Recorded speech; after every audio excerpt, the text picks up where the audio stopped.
It is the first Halloween full moon since the year 1955, and it is the only one until 19 Halloweens more pass. I believe it is a blue moon. Blue or not, it's the only full one since 55 and the only full one for 19 more years. So that's the agenda tonight. I never have had any doubt that ghosts are real. I know they're real after having presided over this program for the last, I don't know how many years, decade plus many now. I know they're real. I guess the question in my mind about ghosts became somewhat moot probably about 4 or 5 years ago. After doing so many of these and after observing things I have observed, I just came to the conclusion that it obviously is real. There really are ghosts, which means that there is survival of physical death. Anyway, nothing but the prime grade A ghost stories are allowed tonight.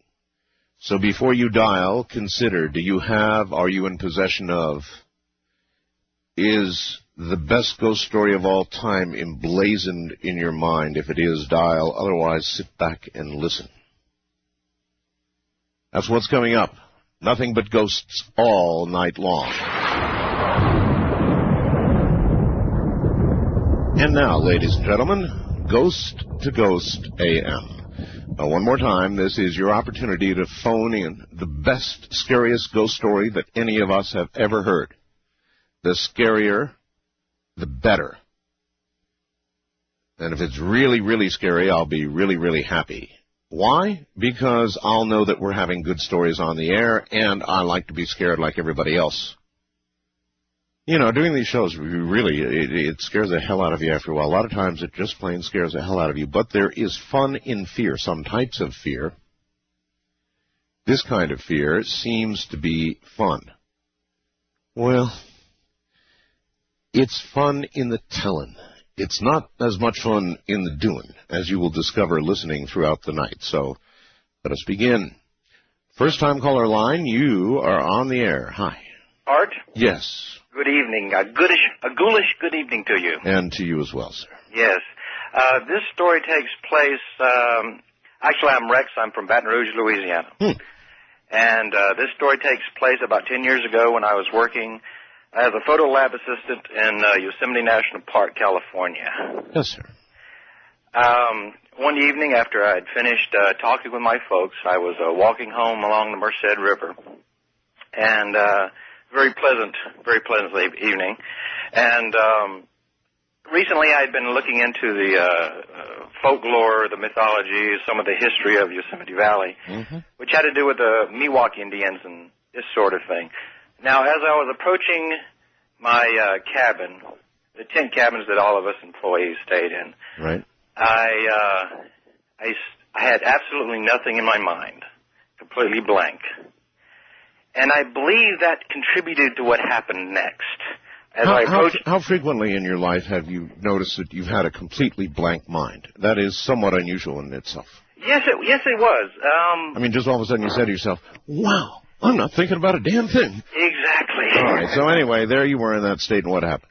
Exactly. Well, I approached my tent cabin, and as I was standing on my door, unlocking the lock, I felt there was something very strange inside this cabin.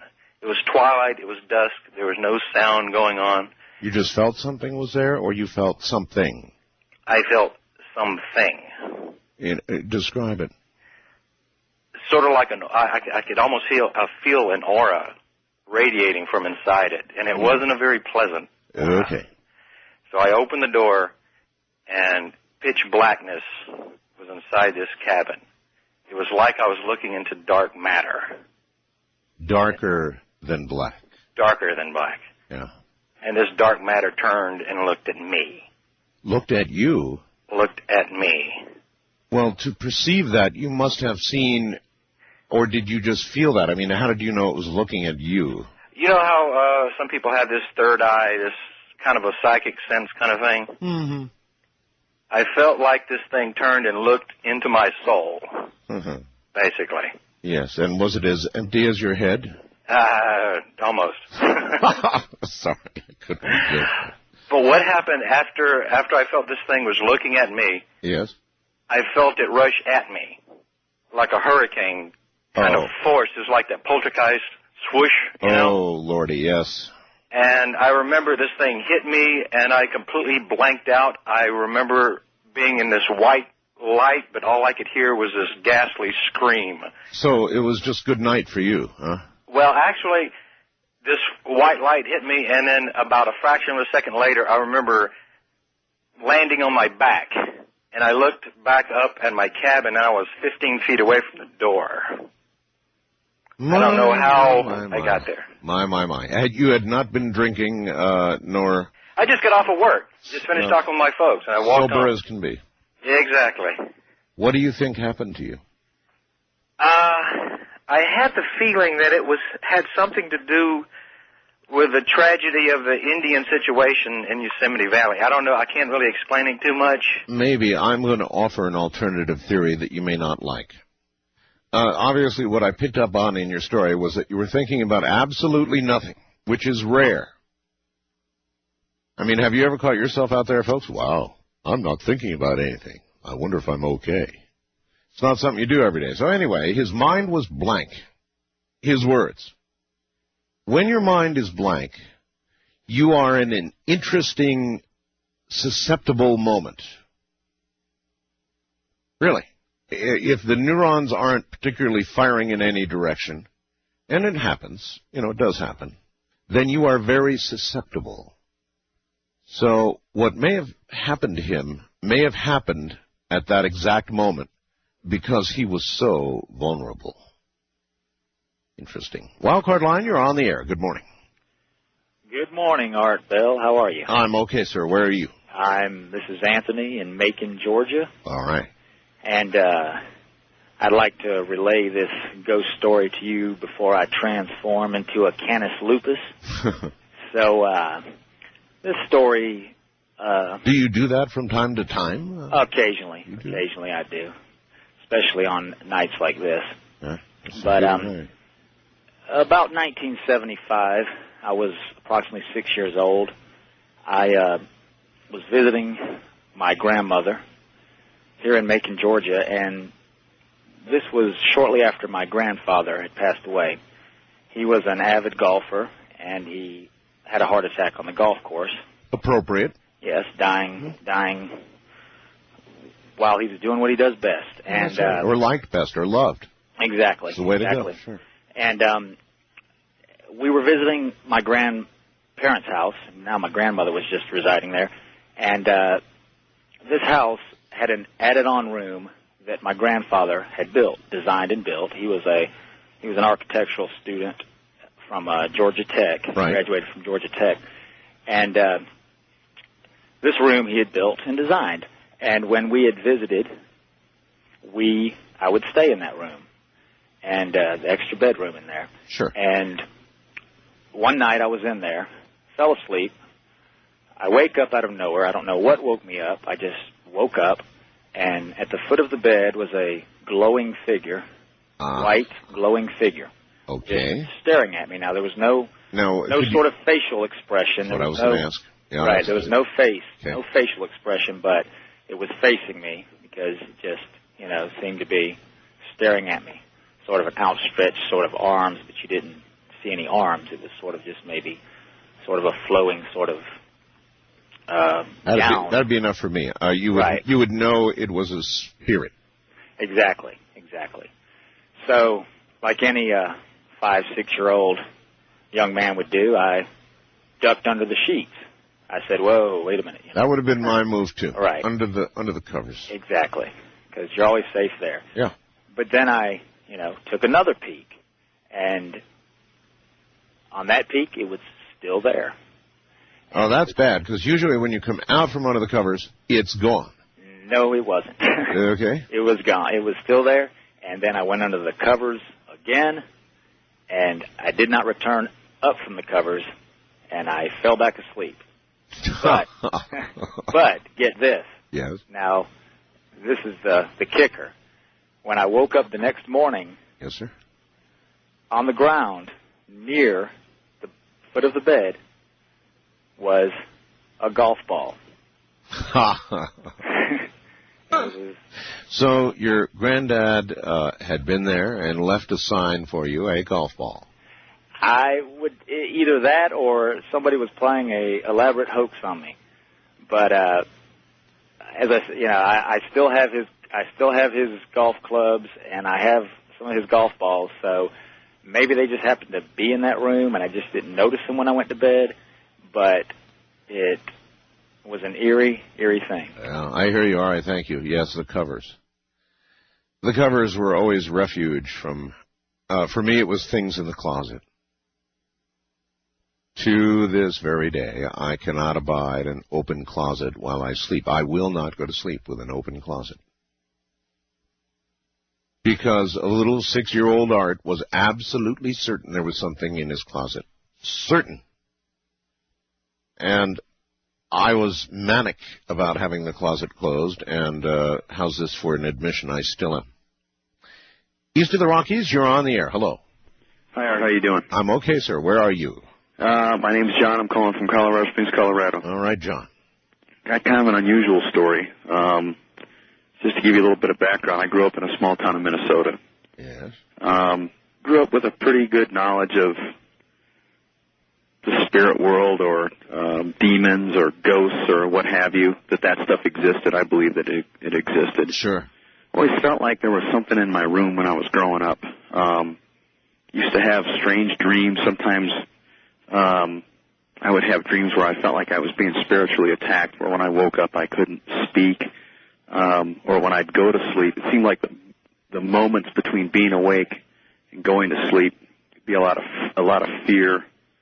There is a lot of fear. That's when people have OBEs. That's when they have things that freeze them in place. I mean, paralyze them completely. That's when I think you're susceptible to best seeing across the veil anyway. Yes, I agree. That's a good way of putting it. I think that's a time when you're sort of wide open to anything that's looking for you. Absolutely. And like I said, I grew up with this, and I think people are real resilient because I think you can grow up around this sort of stuff. And even as I got older, things would happen or something would drop in my room, and I'd come up with an explanation of how it could have happened. But everything will culminate when I'm about to tell you. But anyway, I joined the Army in 1989, summer of 89, and about 8 months before that, something really strange happened. Now, what I'll tell you is at the time, my mother and father were separated, and eventually a couple years later they would get a divorce. Right. At the time that this story happened, my father had not been living with us for probably about 4 or 5 months, quite a while. Right. I'm just sitting in the living room one night watching TV. My brother was in his room, which is on the other side of the living room wall. Yes. And I saw my father walk through our house. As a solid being. Your real dad? I mean, he was... Absolutely. And people, when I tell this story, people always say, well, what year did your father die? He didn't die. He's still alive today. Gotcha. So it's kind of strange. Well, anyway, he walked through the hallway, and there was a door open on one corner of the living room, and that's where I saw him. And I was so convinced that it was him, and it was about 9:30 at night. You know, what would he be doing coming home at 9:30 at night, and he hadn't lived there 4 or 5 months? Right. You don't think of that right then. Of course not. So I get up and I follow him into my parents' bedroom, and when I had been in there for, I guess, about 10 seconds or something, I felt a very real presence, the same kind of thing that I felt growing up, going to sleep in my room, that same kind of feeling that, very hard to describe, but, you know, I know the feeling. No need to describe it. Right. There's something else in the room that's a sentient being of some type. Absolutely. And that's when I, kind of got scared and left the room. And then I walked down the hallway, and I met my brother in his room. And he said, "Did Dad just walk by?" And I said, "Yes, he did." What? Really? Absolutely. Now, the really strange part about it is my father was wearing a particular sweatshirt that I remember him wearing a lot when I grew up. He used to wear it when he'd work on cars in the garage. Yes. So I still remember to this day he had this purple sweatshirt on and a pair of blue jeans, and he wasn't wearing shoes. He was walking in a pair of socks, and he was kind of walking sort of forward on his toes. That's the way he used to walk through the house. And you're telling me that your dad was not dead. Absolutely not. Your dad was still alive, right? Right. I mean, that's really fascinating, and it's about the second or third story of its kind that I've ever heard. But I have heard a couple of others, sir. Well, and that's kind of what I'm wondering, and I hope maybe you or somebody could shed some light on this, because I've heard of something called a doppelgänger. Oh, there's a million different explanations for it. Thank you very much. A million different explanations, but one possible explanation is that all living things, present and past, have a spirit that can leave the body. This has been a particular point of interest, actually, for me for some time. Ghosts of the living. What does that mean? If there are really ghosts of the living, as there are certainly of the dead, then it says something fairly profound, I think, about the nature of spirit itself, the nature of the soul itself, doesn't it? It's an area that I would like to see some ghost investigators really bore in on. They tend not to do it, I think, because to them a ghost has to be dead, out of the old living body to be a ghost. Well, I have a different vision of all of this, and it includes the possibility that every living and passed-on soul has a nature of spirit that we don't fully understand yet, but the kind of call we just had, the kind of report we just got, begins to take us down a path of understanding that may buck up against some of the mainstream thinking, if you can call ghosts and stories about ghosts mainstream at all ever. Probably not. I'm Art Bell, and this is Ghost to Ghost AM. Good evening, everybody. Ghost to Ghost continues right now with all of you. You'll convince yourselves before the evening's over. West of the Rockies, you're on the air. Good morning. Hello. Hello. Yes, Art, I have a... West of the Rockies, call toll-free, 1-800-618-8255. Okay, I've got to bleep out your last name. You're not allowed to give your last name. So you made me hit the button. Your first name is Burke, and you're in Washington, right? That's right. Okay, Burke, what's up? Well, back in 1991, I was a student at the International Summer School in Oslo, Norway. Uh-huh. I was one of 60 students and 2 professors who took the long weekend trip from Oslo to Bergen and back. Yes, sir. And on the last leg of our trip, we stopped in a place called Blåfarverka. That means the blue color works. It refers to the small glass-blowing factory there. Yes. Well, we went into this Viking-style longhouse with picnic tables and sat down to eat dinner. Here we were in Norway, and what do you think they served us? Chili. Reindeer? No, chili. Chili? Yes. Chili? I couldn't believe it. The guy sitting across from me was from Texas. His name is Andrew. I bet he could believe it. Oh, yeah. He said something like, "Oh, boy, chili. They knew I was coming." Uh-huh. Well, I didn't like chili. I just ate bread. It's a nice dinner rolls for us. After we finished eating, Andrew picked up this sugar cube from a little bowl. He said, "You see this? I'm going to feed it to that goat out there." Goat? Goat, yes. There was a little barnyard with a little barn. I think it was a petting zoo. Oh, yes. All right. Well, anyway, I said to Andrew, "You can't do that. It says on the sign out there in Norwegian, English, and German, 'Please don't feed the animals.'" Right. He said, "Oh, yeah? Watch me." I've known kids just like your brother. What? I've known kids just like your brother. No, he's not my brother. Oh, like this guy, anyway. Yes, Andrew. Andrew. Yes, well, we walked outside. Andrew stepped over the 2-rail fence. He walked around the corner of the little barn.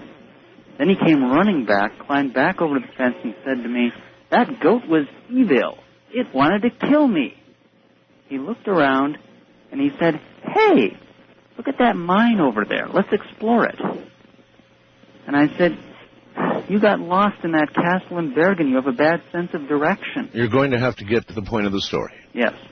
We walked into this mine. He looked to the left, And he said, "Hi, how are you?" "Yeah! There's a human head in there." A human head. A human head. I looked, and there was. A human head. Yes, it had purple skin, no eyes, sunken cheeks, and brown, disheveled hair. When I saw that, I made a noise like, "Yeah!"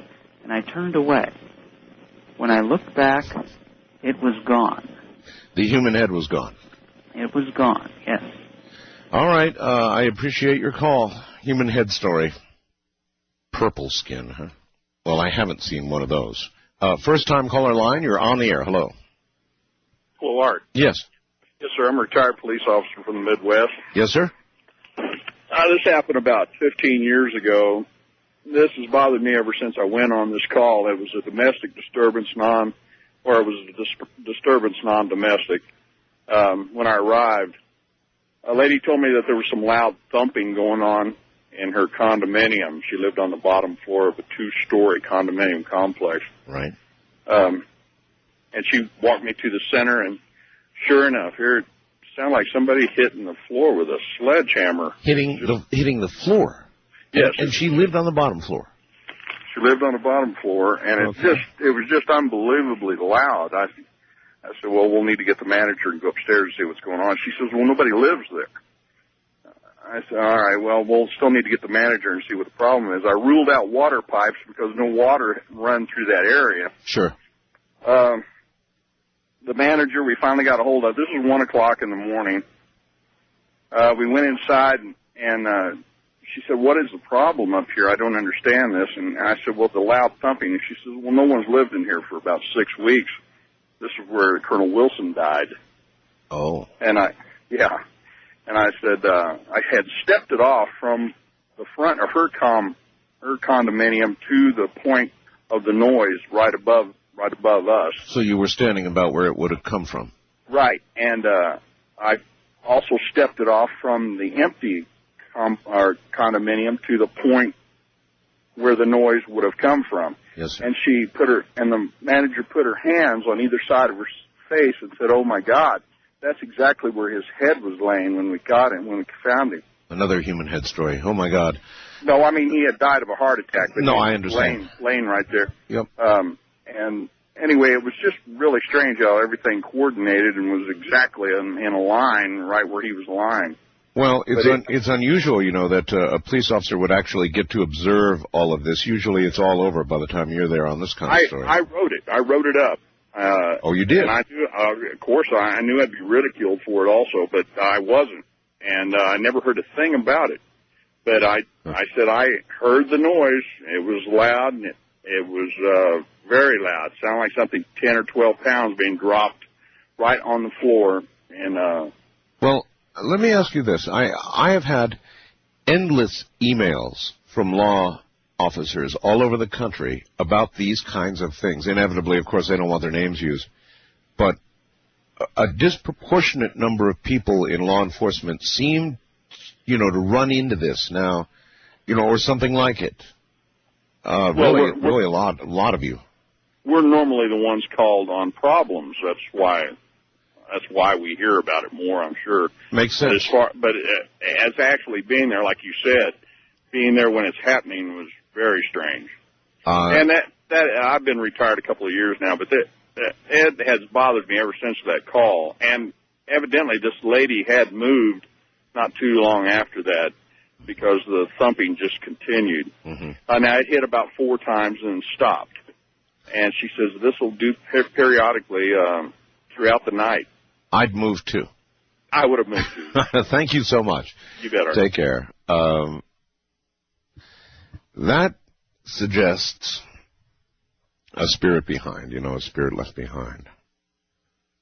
And that brings up all kinds of questions about whether we're really conscious on the other side, and apparently we are. I think from everything I've heard, from all the investigations I've done into ghost phenomena, I would have to say I think we're probably conscious on the other side, although it seems fairly clear that an awful lot of the dead don't know they're dead. They simply don't know they have died. And that's interesting because you would think any attempted interaction of a consciousness on the other side would immediately notice, hey, something's wrong here. I'm passing through walls. People aren't hearing me. Something. I'm dead. Or maybe it's not that easy. Wildcard line, you're on the air. Hello. Hello, sir. How you doing tonight? All right. This is Dean calling from Tampa, Florida. Yes, sir. One thing I would like to say is I agree with you. I think we actually exist on many different levels, in fact, and even as in life and as we pass to death, I think in a sense, I think a lot of us in our sense of awareness, we tend to almost tune into that, and I think we each get glimpses of it, but yet maybe not the full picture. And maybe that's intended. I think so, sir. I would like to actually give you just a moment of clarity here. After I'd actually met a young girl named Clarity in 1985, I had a couple after effects, actually. And I think there's a positive side to actual spirits that you might actually encounter, and I think in a sense it might actually be a protection in a sense. And I've seen this in children and things like that, and I've heard stories about that. I had an experience. I was driving to Irving, Texas, in fact, on a major highway coming out of Dallas-Fort Worth Airport. And I just bought a new car, driving down. It's about early 1986. As I'm just coming onto the highway, this rather large 1970 Cadillac, one of those old ones about 9 feet long, sir. Sure. Yeah, it kind of takes one of those. He decides he wants to take a right and go across 3 different lanes. Suddenly he just cuts right in front of me, and I start doing 360s on the highway. And this is right at rush hour. We're talking three-way highway, 3-lane highway. Right. As I'm doing 360, sir, I'm starting to come up over on 2 wheels, and I start noticing, like, almost literally, as I look back on it, almost an angelic whirlwind of just, and it wasn't like people, but it was almost like a sense of protection, because I can almost remember how quiet it was as I'm doing these 360s, going up on 2 wheels and watching people drive around me, yet not being touched. And the most amazing thing is after I crossed 4 lanes of traffic, I suddenly realized I'm going backwards. I look up, and in my rearview mirror, sir, somebody's sitting in my back seat. Holy smokes.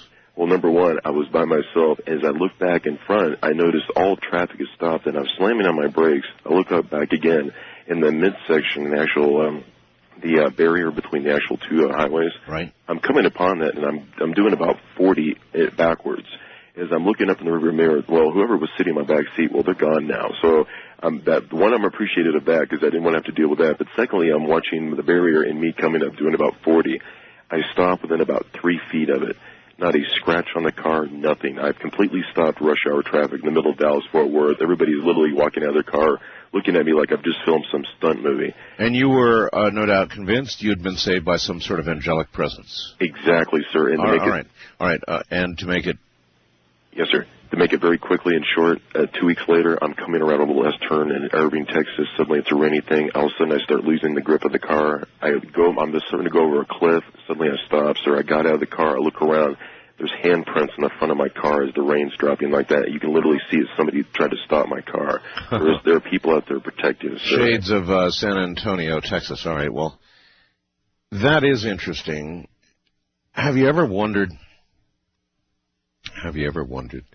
when you see an accident that's so horrible, a car is totaled, it's mushed, there's nothing, and somehow somebody came through it completely unscathed?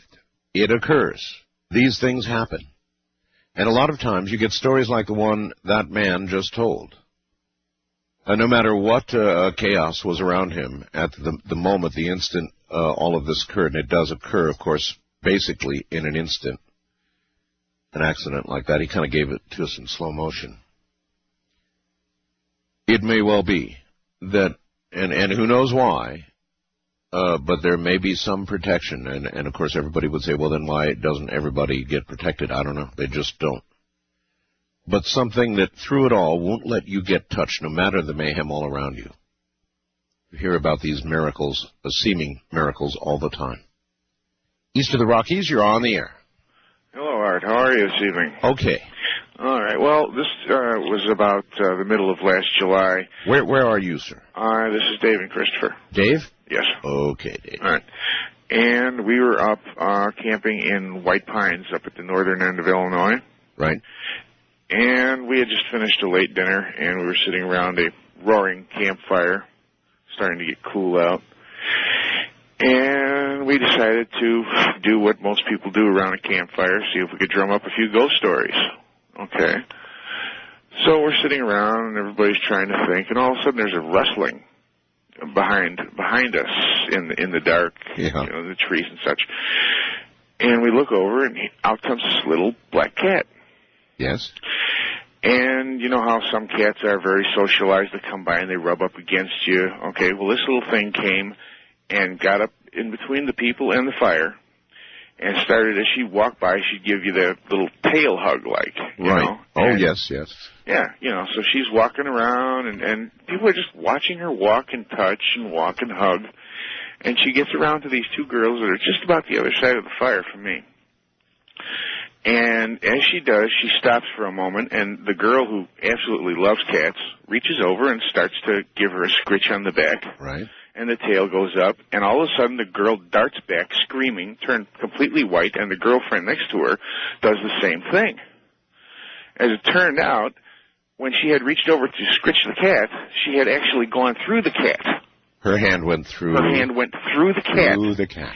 After this cat had walked around half the people at the campfire, touching and hugging as she walked by, rubbing their leg, and everybody swears up and down they felt the cat. Yes. Felt the fur. Yes. And everybody starts looking around for the cat, and the cat's gone. All right, and there's nothing but like a wall of thicket and leaves back where the cat must have gone. Somebody picks up one of these Q-beams, goes back in the direction of where we thought the cat had gone, and there's nothing there. Uh-huh. That's fascinating. So puts her hand right through the cat, huh? Puts her hand almost right through the cat. As she starts to scratch it, it's like it started to. No, I understand. Turn to gas. That would it would produce a scream, all right. Yes, very, very interesting. Thank you. Now, of course, that suggests that we ponder the possibility of animals also being ghosts, the spirit of animals surviving physical death and appearing to us. Or does it suggest the possibility of something that transforms itself into another state? I don't know. You decide. West of the Rockies, you are on the air. Good morning. Good morning. Hi. Where are you? I am in Oregon, Elmira. All right. Good. Well, My name is Anisha. And your first name is? Anisha. Anisha. That's a good name. Thank you. Yes, I have a story. It was from my grandmother. Sure. Her father was dying. He was in the hospital. And one day she came home. She was doing the dishes. And then all of a sudden she could not breathe. So she had to go outside, and there was this intense light. Huh. And she still couldn't breathe. Later, after about 15 minutes, I do believe. Right. Finally, she could breathe, and she felt a sense of relief. Well, during a 15-minute period, she had to catch a breath or two. Oh, yeah. Yeah. Anyway, so she was more or less fine after about that period. Yeah. And then her mother, my great-grandmother, and the minister came and told her that her father had died. Oh. And so you think it was at that period of time that she could not breathe that the death was occurring? Yes, I do believe so, and that's what she believes also. And just a couple weeks ago, my great-grandmother is ailing, and she was talking with somebody, and the only thing I really understood was Wally, which was my great-grandfather. So I do believe that he is trying to contact her and help her through. Okay, well, consider this. It seems like young children and old people, particularly those who are close to death or near death, begin to see through the veil, begin to see the other side more readily. Now, people who work in, homes for the elderly and things like that can tell you stories about this all day long. Now, of course, they sometimes put it off to a feeble mind close to death, but most of them don't. And when you really pin them down, they believe that these people are being visited by dead relatives and that some are coming by trying to ease the transition. Exactly what you said. Yep. All right. I guess that's it then. Thank you. Thank you. Take care. Very interesting stuff. But the youngest and the oldest seem to have the best contact with the other side of the veil and can even perhaps readily communicate. it seems to go away, as the busyness of life and the necessity of living in this world we're in today, and it's no easy world, as we all well know today, that takes up all your attention. It closes the opportunity to get through the veil because you simply don't have time for it. But clear your mind like that young man earlier, or let your mind be young and not yet trained not to see these things, or let your mind be old, in which case it may well be preparing to go on to the next world. And as you get toward the very end, if you're lucky enough to live that long and don't go by a truck, or some other violent method, and you can feel your death coming, then slowly you are indoctrinated from the other side. That would seem to be the case, and that would seem to be what that story was all about.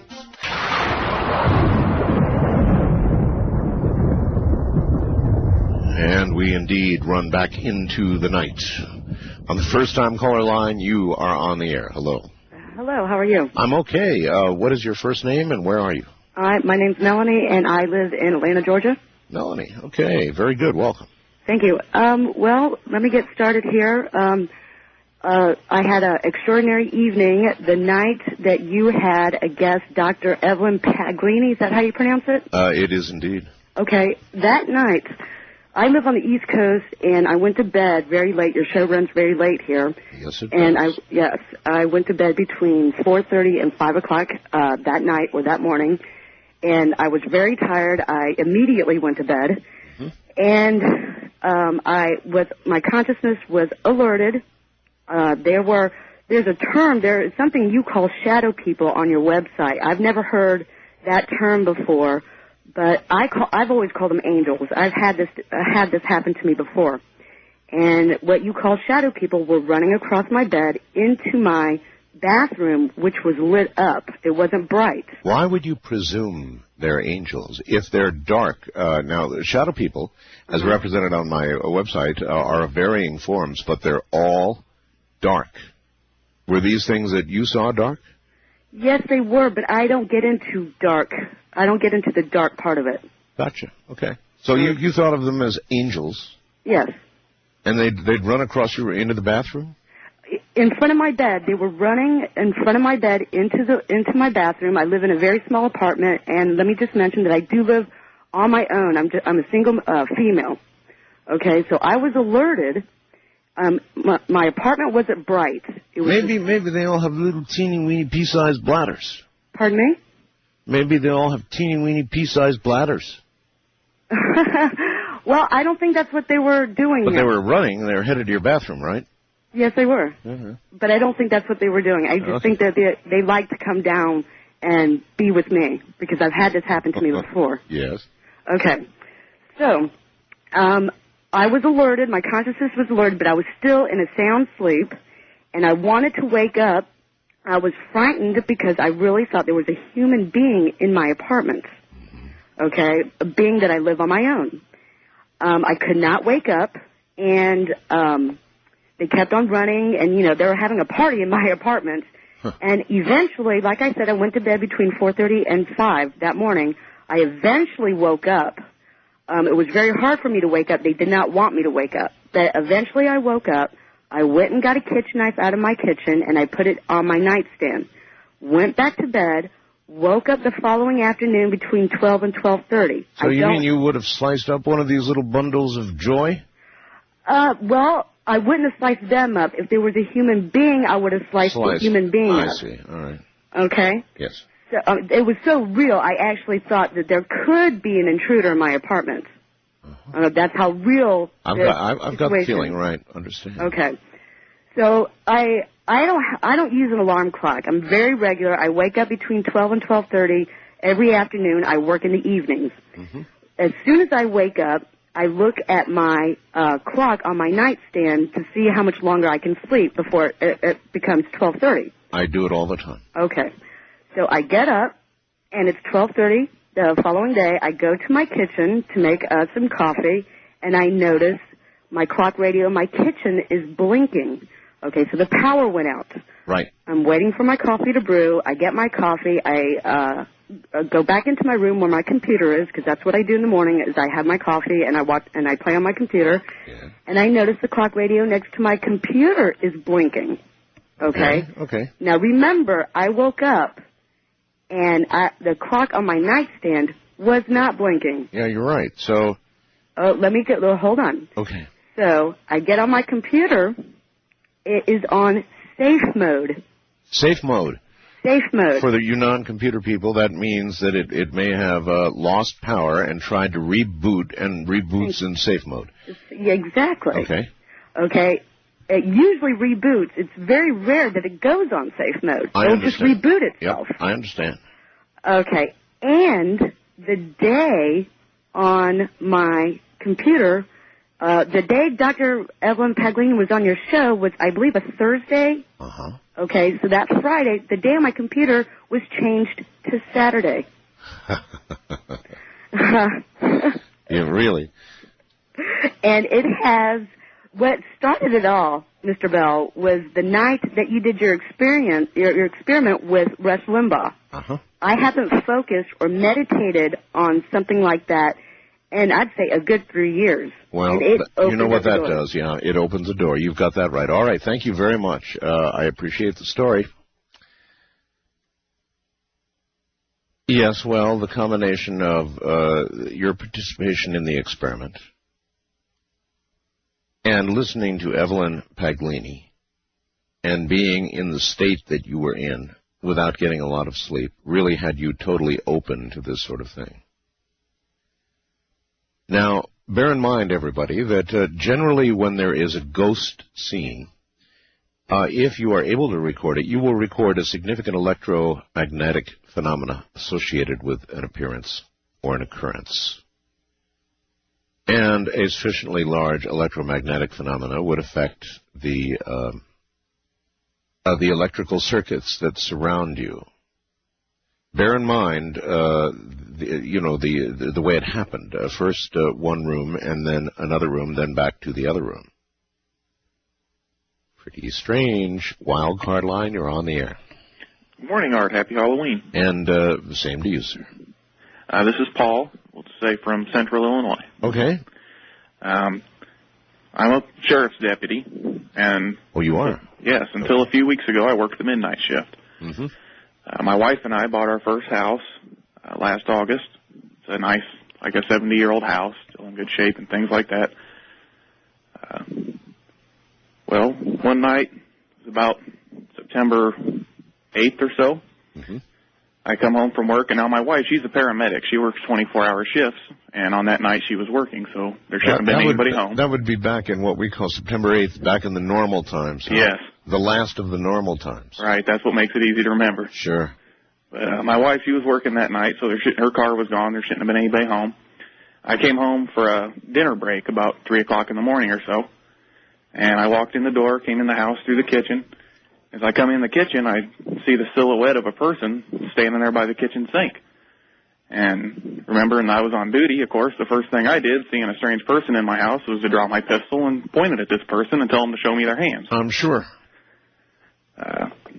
Well, there was a little bit of light coming in through the window from a street light, and this person kind of slowly turned her head and looked at me, and I see it's this little old lady.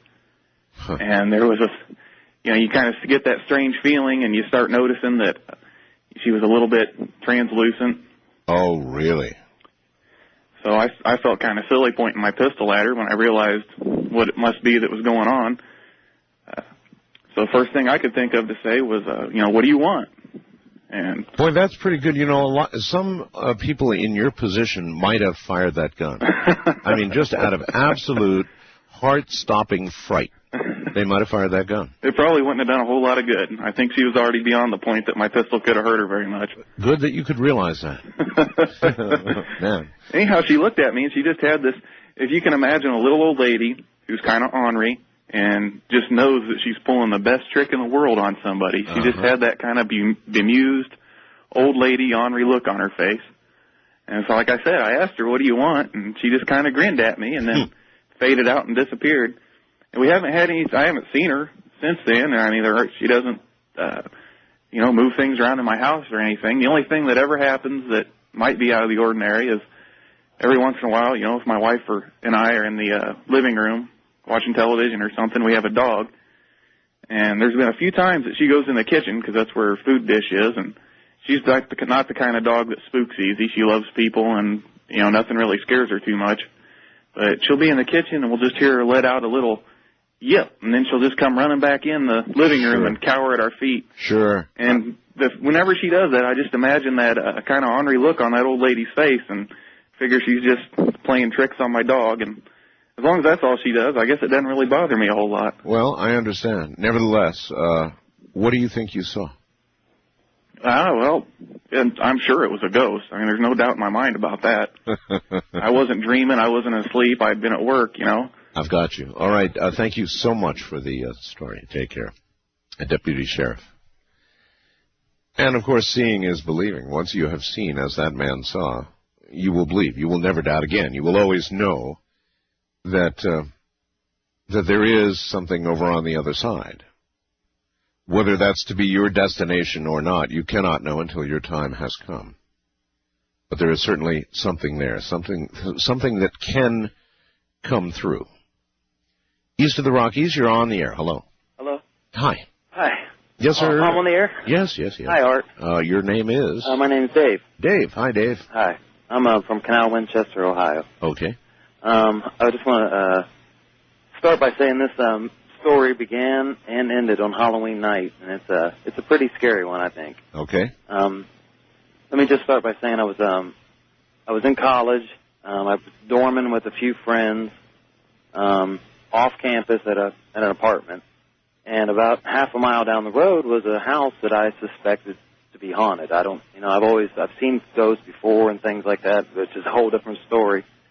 But I just felt that this house was haunted just from the way it looked, things that were going on. Nothing actually was going on there. You never seen anybody.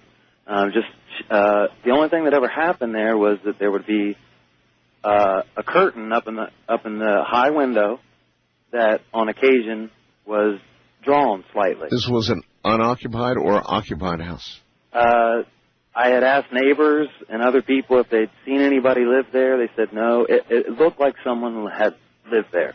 I mean, I always kind of live near what I would always think of as a haunted house. You know what they look like. We all do from having seen the movies. It just seemed haunted. No, you never seen any people. You asked neighbors, they never seen any people. I don't know. So did you finally decide to investigate? Yes, that's on Halloween night. Inevitably. I convinced some friends. Actually, my girlfriend, who's now I'm getting married to 9 years later. She's marrying you? Yes. This happened 9 years ago. Well, I guess if you could talk her into doing that. Yes. Anyway, proceed. I coaxed her and another couple to, let's go down there. It's Halloween night. Let's see if anything happens. So we take a walk. This house sat right on a creek, pretty large creek. And right across it, there was a bridge there, a wood bridge. Uh-huh. And I don't know what it was, but nobody had the guts to get too close to the house. We just wouldn't do it. It seemed ominous. It was Halloween. Right. I had convinced them that it was haunted. So what we decided to do is go across the bridge to the other side of the creek, take a walk behind. We're pretty far away. We'll sit there and kind of just check things out, see if anything happens. Yes. Well, nothing happened. So we're kind of, what are we going to do now? Let's take a walk down the creek a little while. Maybe 150 feet getting past the house, we noticed something across the other side of the house. It looks like there's a shack there. Right. And we're like, wow, look at that. There's a shack back in the woods. So we all start to approach it, and it appears that someone's sitting inside the shack, actually in the door opening, sitting on a stool with a shotgun in their hand. This is on Halloween night at 12 o'clock at night. It's midnight. With a shotgun. Yeah, it looks like someone's sitting there with a shotgun. Mm-hmm. We, of course, take off. We run. Gotcha. And we catch our breath and we say, I think just we're seeing things, there was nothing there. It's dark out. let's go back. Let's go back and see if it really was a shack there. So we do. We go back, and we still see the shack. It doesn't look like the door's open now. So I decide, well, me and the guy, friend of the girl, stay behind. And we decide to venture and see what's going on. The closer we get to this shack, it just vanishes. The shack vanishes? The closer we get, it just starts to... Missed out. It just is gone. There's nothing there. I mean, now we're there where it would be, and we're just standing in the middle of the woods. Holy mackerel. The only thing... Yes? Exactly at that same moment that we realize the shack isn't there, there's a graveyard of cars. And when I say a graveyard of cars, it was like well, let me just tell you that the cars that were there had to be, I don't know, we didn't count them, but there was 30 to 50 Corvairs. Corvairs. Corvairs. A lot of Corvairs. Considered to be the most deadliest cars ever. A lot of Corvairs died. They weren't like crashed or anything. They were just there. They were like weathered. You know what I mean? Yes, of course. They were weathered. Yes. It looked like vandals that maybe busted out windows, things like that. This is too weird. And you're telling me this graveyard of cars was all around you, or where was it with reference? Hey, come over, see this. Everybody, we were all there now. There's 4 of us, well, including me. 4. And we're standing on top of now cars. Corvairs. They're all Corvairs. Uh-huh. They're not damaged at all, other than just look like they had been there for 50 years or however long they were made. Right. There was just 2 different cars there, though, and they weren't like that. They were totaled. What you could say was fatal crashes. They were totaled, and I remember what they were because we were like, it was a Toyota Love Truck. Do you remember those? Yes, I do. It was a Toyota Love Truck and some kind of Subaru. And they were crushed to what you would consider to be fatal crashes. Right. The Corvairs were fine. They were just there. That freaked us out pretty good, We're like, but nothing really that I would say supernatural happened. This was Halloween night. That happened. The night did seem kind of spooky, but that happens on Halloween. I'd say it's pretty supernatural if a shack completely disappears and a graveyard of cars appears. Yeah, that's not the end of the story, Art. Okay, go ahead. About 9 months later, maybe 9 to 10 months later, it's beginning to be fall. I live in Ohio. It was probably late summer. Right. But it was fallish. Yes. I had told lots of people about this story. Nobody ever would go back in the woods to find the cars, but they were there. I mean, we went back again during the daylight and seen them there. They were there. They were real. All right. The house still seemed haunted and never seen any people there. All right, we're running short on time. Okay. About 9 months later, a friend of mine tells me that he's seen a bunch of Corvairs parked around that house. And I was like, are you kidding me? What are you talking about? He said, man, I just drove by there, an hour ago, and I seen a bunch of Corvairs parked around that house you were talking about. Yes, I am. So I decided to grab a friend of mine, and we went out there. And the house was totally destroyed. I don't know how to describe it. Okay. We have no more time. No more time? Is there a punchline here? No, I'm just telling the story. Okay. So it was all gone then? Pretty much. I appreciate the call, sir. That was paranormal, definitely. Curious what it's going to be like when you die. Stick around tonight. You may well get a glimpse, just a glimpse of what it may be like. First-time caller line, you're on the air. Hi. Hi, Art. This is Alan calling. Art, I've listened to your show a few times, I guess, and I've wondered occasionally which one of the calls were real, which ones weren't. But I don't know. Are you real? Well, I'll tell you a story. First of all, turn your radio off. I thought it was. No, and I can't continue with the call if you don't. So. Okay. I guess it began when I was 6 years old. I would swear there was something in my closet. I would watch my closet doors, okay? I knew the exact width of that my closet door was open. Right. Okay? Right. It began this way. Night after night after night, I would watch it.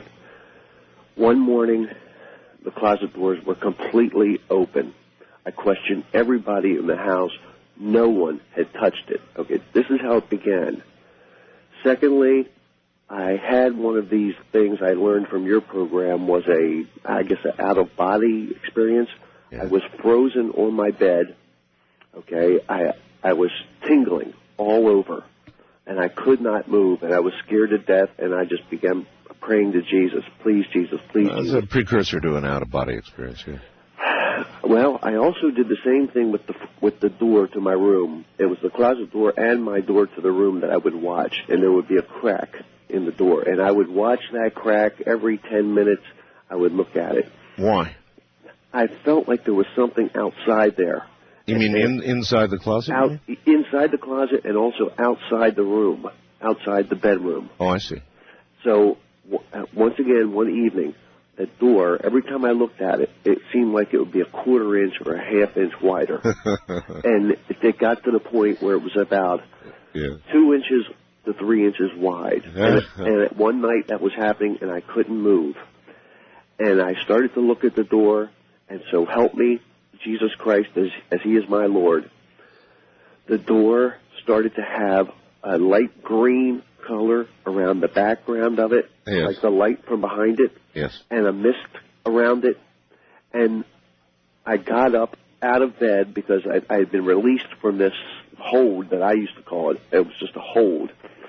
And as I approached the door, and as my hand reached out to touch the door, praying to God the whole time, the door fell backwards away.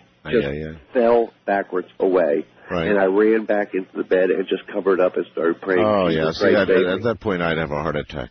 I mean, and I ran into my mother's and father's room, and I slept there all night, and they acted as if nothing was wrong whatsoever. No, see, that's my nightmare.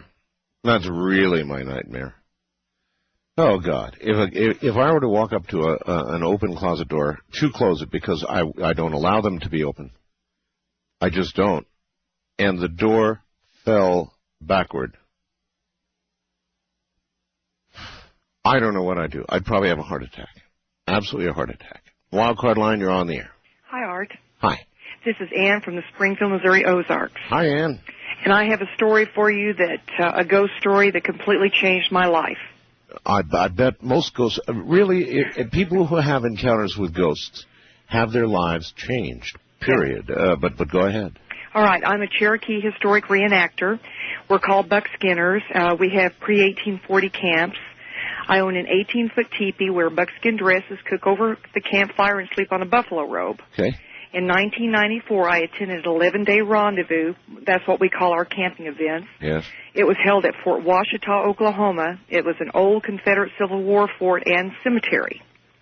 There were about 300 camps, hundreds of people dressed in proper period attire. Sunday was the last day of the rendezvous. Saturday afternoon, we celebrated a lovely wedding of a couple, complete with medicine man and ritual ceremonies. Right. That night, a group of the wedding party got really partied hardy, drinking and loud drumming into the wee hours of the morning. Sunday morning, people started tearing down their camps. My husband and I decided we'd stay through Sunday night and break camp Monday morning. Everyone else was gone. The guy next to us stayed in his trapper's tent. He decided to stay along with only 2 other lodges. The rest of the 300 camps were gone by Sunday afternoon. Okay. It's now 11 o'clock Sunday night. After finishing a wonderful dinner and sitting around the campfire, my husband decided he'd go up on the hill and get our truck and bring it back to the primitive camp. Mm-hmm. While he was gone, all of a sudden, I started feeling really scared, and I'm not the kind of woman that gets scared easily. Right. The hair on my neck was literally standing on end, and I didn't know why. He came back with the truck. I still had on my white buckskin dress and was holding a candle lantern, and I walked to the truck to meet him. He was very nervous himself, saying he felt really strange. From a distance, he said, I look like a ghost. Suddenly, these birds started flying above our heads, screaming a high-pitched, shrill sound. These were ravens and owls. This was at midnight sharp, okay? Yes. And this was totally weird. Ravens and owls don't go flying around at midnight doing this. No. By now, a spirit of sadness and remorse had overcome me, and I was crying and sobbing. We decided, we started hearing drums all over the area. And these were ghost drums, Art. There wasn't anybody there. Some were nearby and others were far away, and they were Indian drums beating fast like war drums. Right. We got into the teepee. I kept the fire going really strong. We smudged the lodge and said prayers. Yeah. We could hear waves. We could feel and hear waves of ghosts coming by the teepee all night long, Art. Well, there's a night of terror for you, and God. the fast drums, too, the war drums. Everywhere. That's got to give you the feeling that here it comes, baby. Yeah, we could hear jingles on the women's dresses like they used to wear. Right.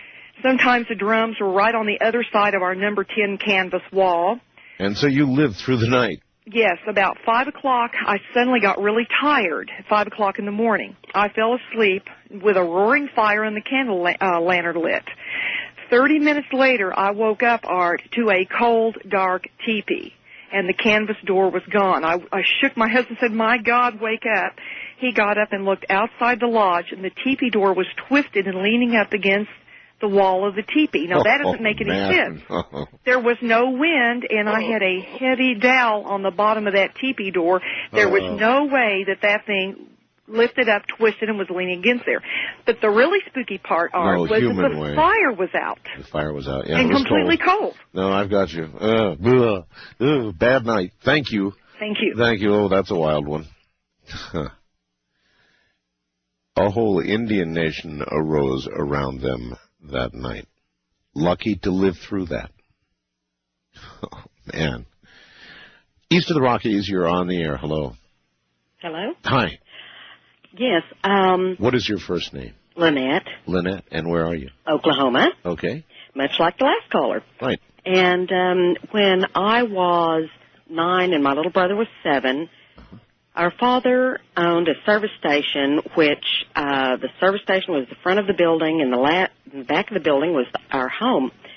And as a lot of old service stations used to be, we lived on a major highway. America from coast to coast used to be dotted with places where the gas station was out front, house was in back. Right, this was on Route 66 across the street from the cemetery, no across kidding. the highway. Oh, I traveled that road many times. And it was a highway that had an overpass, and lots of people were killed there. But we were, my father also owned a restaurant just, maybe 100 yards away from the service station. Right. And he and my stepmother were there running it one evening, and my brother and I were home by ourselves. It was a rainy night, and when Dad had closed the service station at about 8, he was very security conscious. He was a much decorated naval man, very no-nonsense kind of guy, not a paranormal believing individual. Sure. And my brother's bedroom the door to his bedroom was the door that you could go through and go into the service station. And we were sitting on his bed playing something with our little cars or something, and we heard the door to the service station open, and we knew that wasn't right. And we heard footsteps, and we both looked up at the same time, and we looked at the door, the partition door. Right. And the doorknob was turning, and it scared us to death, and I ran to my father's bedroom, and I called the restaurant, and I told Dad that someone was in the service station, and he grabbed his pistol, and he came running. And he came in through the back of the house and came forward and unlocked that door and went through, and there was no one there, but we were behind him, and I looked down, and I saw wet footsteps leading from the front door to that door. Dad, I don't think, looked down. He was just checking the service station door. Yes, of course. And he saw nothing. And this was the same man that when he died in 1973, after a lengthy illness, he had built a house downtown in the little town of 1,000, and his wife survived him by 3 weeks, and she was the archetypal evil stepmother, had no friends and not a friend of ours. She had 2 girls that took care of her that my dad had hired, and she died 3 weeks later, and we were at the cemetery interring her, and one of the 2 girls told me that the day she died, the day they called me, before I got there, when someone dies at home, she had been ill and hypochondriac all her life, and so it was not unexpected, and she was older. a police officer just simply is sent and they verify that someone's died. Sure. And no big deal. So the police officer was standing there talking to one of these two girls, and or I guess to both of them, and then he looked toward the front door, and then he looked at them. He said, "Who was the man that just walked through?" And both of the girls looked at each other, and they looked at him, and they said, "Well, we didn't see anything." What she told me, or both of the girls told me, is that they had seen a man walking from the front door of the house to the back of the house, down the hall, to this woman's bedroom since my father's death. Well, there you are. Thank you. That's typical in so many ways. Frequently, when one person, one soulmate dies, the other follows very quickly. And, of course, the other aspect of that, again, a police officer there to actually observe this. A lot of cops see these things. A lot of cops. Why? Because they're around extremely stressful situations. Frequently, they are around or close to death and dying because they are called, right? All the time. They're called. So would it surprise you that they would see so many things? Not really. Not really. West of the Rockies, you're on the air. Hi. Hello. Who, me? You. Oh, okay, me. Okay. Yes. I got a few stories, but I'll just tell you one of them. Give me your best shot. What is your first name? Heather, and I'm from Susanville. You don't know where that is. It's by Reno. I'm pretty good. Yes, I've been to Susanville. Okieville. Yeah, well, anyways. Yeah, they filmed Deliverance here. Uh-huh. I'm kidding. Well, one of the stories I have is some kids were saying, oh, there's a slaughterhouse, and it's supposed to be haunted, I'm like, yeah, right. So I just, me and my boyfriend and one of my other friends went there just to get scared. You don't actually expect to see anything, you just want to get scared. And so we went there one time. We went there a few times. One time, it was like we usually go there real late because we don't want the neighbors to wake up. And we went out there, and one time in the field, we heard somebody humming, like a lady humming a tune. Yes. We were shining the flashlights out there and everything. There's nobody out there. And we were like, oh, man, that's kind of weird. And that wasn't really scary, so we left. And then, we came back again. And for the last few days, we had dared each other to go into the actual slaughterhouse by the house. There was a real big house, and then there was a slaughterhouse. It was like a shed with a square fence around the front of it. Right. And so the guys took their turns going in there, and then it was my turn to go in. And normally the gate was open, and nobody had been there forever. The weeds are like 4 feet tall around everything, so you can tell nobody's been there for years or taking care of it. And the door was stuck open with the weeds. And when it was my turn that night to go, it was the next night, the door was shut. And I'm like, oh, that's just wonderful. So I was already scared. So I'm like, all right, I can do this. So I was trying to show off, because I was the only chick there. So I, opened the door. And I just turned, I go right into the shack part. I looked, there's just an old mattress and some chicken coop wires, and I was like, oh, this isn't that bad. And then I'm sitting there and I'm looking around in where the fenced area is, and something to the right of me, the door was on the right, the slaughterhouse door, and the other side was the left. And something from the left started running through the weeds, you couldn't see anything, but it looked like there was something 4 feet tall running through it. It went down this side, went to the corner, and it was going towards the door on the other side of the gate. And I was looking at the door waiting for something to just jump out me, and I was about to wet myself. And right before it got to the door, something, right where it first started running, something smashed into the fence. It just goes, and it just shook it back and forth, and the whole fence moved. And I just dropped to my knees and started crying. And I screamed for my boyfriend, and the two chicken shit, excuse my language, guys were in the car with the windows rolled up and the doors locked. And I was screaming for him, and I was crying. I was so scared, because I like getting scared. And you had to go in yourself. Yes, well, because we all dare each other, and I went all the way in, and I was scared so bad. Oh, I can imagine this thing that... I was like, what the heck was that, Yeah. And I didn't know what was going on, because you never expect anything to really happen. And so I was like, oh, and I screamed for my boyfriend. He had to carry me out because I was so scared I couldn't even walk. What do you think you saw? What do you think that was? What do you think I was? Well, I was thinking about it, and I don't know, because there was a guy that was bitching at us about, I'm sorry, my language. I'm only 22, I can do that.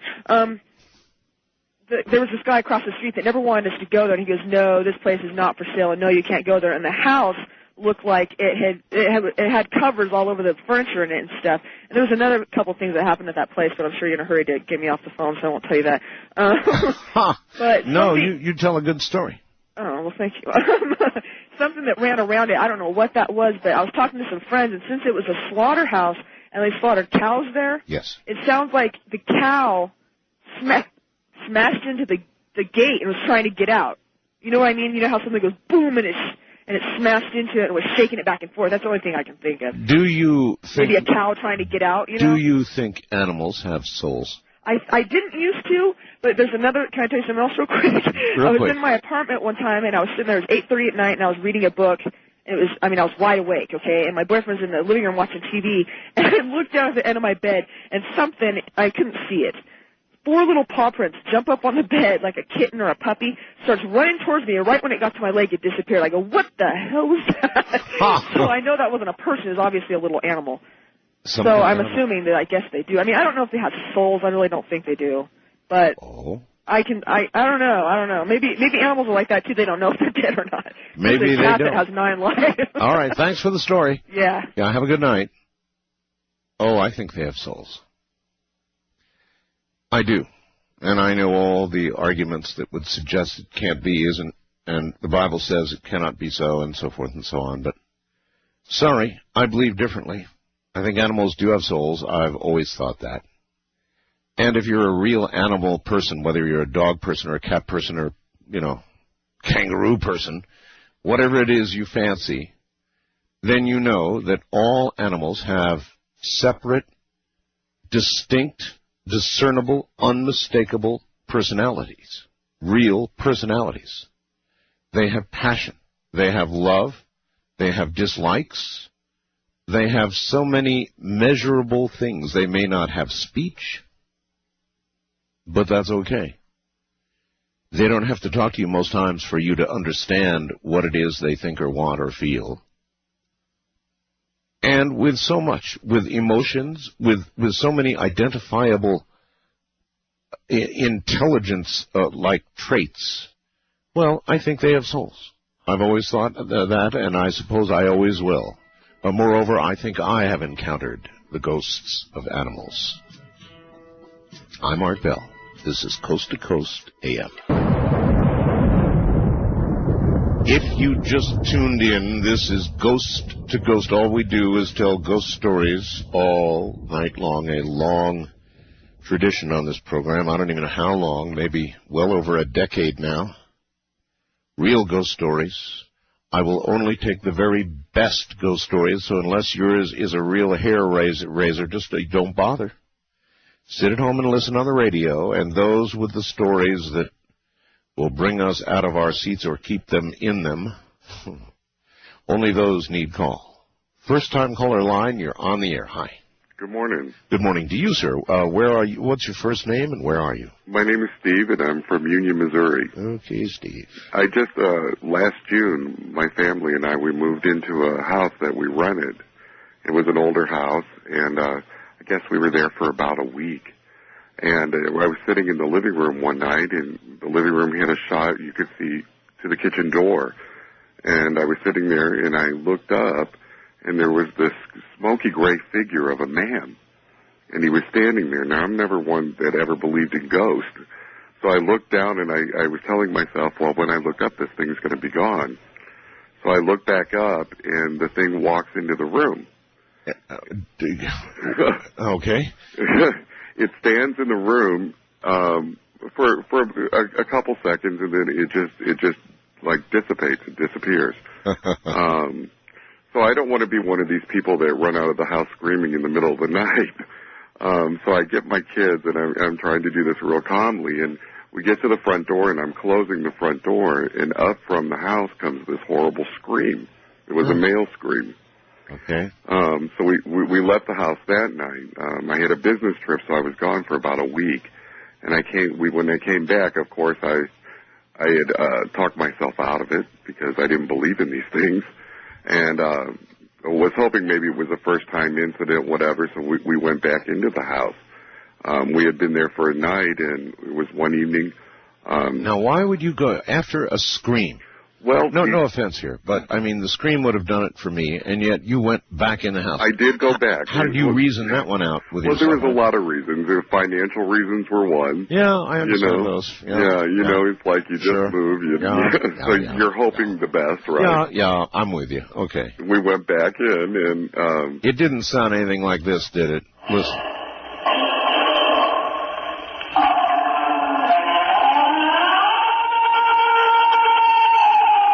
It wasn't that bad, was it? No. It was definitely a male scream, though. Okay. We went back in, and it was about the second evening there.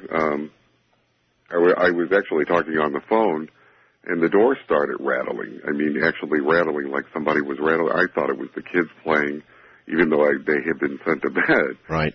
And I told them, cut it out. And my daughter says to me, well, Dad, I'm not doing nothing, and my brothers are asleep. And about this time, from the basement, the scream starts coming again. And it got very, very cold. By the time I reached her, she was speechless, of course, and I got them out of there. You mean suddenly cold? Yes, very. It was definitely cold. And by the time I got to her, she was speechless. I got them out of there, and we stayed there for that was the last night that we ever spent there. And it was about 2 weeks later we moved again. Never experienced anything like it before. With some financial loss, I'm sure. Yeah, there was some financial loss, but peace of mind overruled that. and living. Yeah. All right, sir. Thank you very much. Yikes. Yeah, I understand that. I mean, you say I wouldn't go back in, but there are a lot of times you move and you just barely make it into the new place, and God, you wouldn't want to give it up because you were scared, would you? So, I say, hey, take off, that's that. But in reality, in the real world, you'd probably go back into that house. Rather than having to move, you'd somehow rationalize it in your mind, and you'd go back in. Once. Wildcard line, you're on the air. Hello. Good evening, Mr. Bell, and everybody else in Radio Land. Yes, sir. How are you doing this evening? All right. What I have to say that this is kind of the lamest ghost to ghost I've heard so far. And I want to make a challenge to everybody out there to make it the best ghost to ghost. Well, then that can only happen one storyteller at a time. Okay. Well, I do my best, Mr. Bell. We'll see.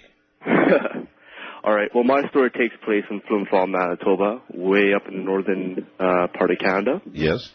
And the story is that there's a lake called Phantom Lake just because it's shaped like a phantom. And it is told that there is an old house where a man used to bring his wife on camping trips. Now, this man was told to be psychotic. And what he did is that when he went on his hunting trips, he actually handcuffed his wife to a bed. Now, on my gym class, we went across the lake and we actually went by this house. And why did he handcuff his wife? I don't know, but it is found in the Gazette that it is true. I've actually went up to the library and I have seen it. Yeah, okay. At any rate, I passed by the house with our gym class canoe trip, and one summer evening, me and a buddy of mine, our young brave souls, went out to actually go see this house. As we came up to the house, it just seemed to be abnormally cold out that night. As we walked into the house, we just creeped inside, and we saw the bed where the woman was laying there. We saw the bed where supposedly the woman was chained up. Yes. We took a look. We saw the handcuff marks on this old mattress, on this old metal frame bed. And all of a sudden, we heard a deep mumble, like a surrounded. And I like to point out, and all the windows were frosted up at the time. When I heard that scared the bejeebers out of me.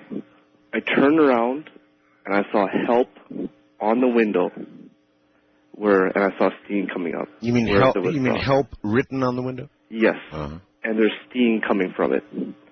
As I turned around, me and my buddy saw this. We saw a light orb come towards us, shoot back, and just went right around the corner. Me and my buddy ran out, and we've just never been to that place again. Not bad, sir. All right, thank you very much. I have one question out there for the Laos people. It's told that there's supposed to be a dragon with a green orb My girlfriend has shown me this picture of a giant dragon with 4 Navy soldiers holding it. I'd like to have information on that if anybody could tell me. All right, we'll see what we get.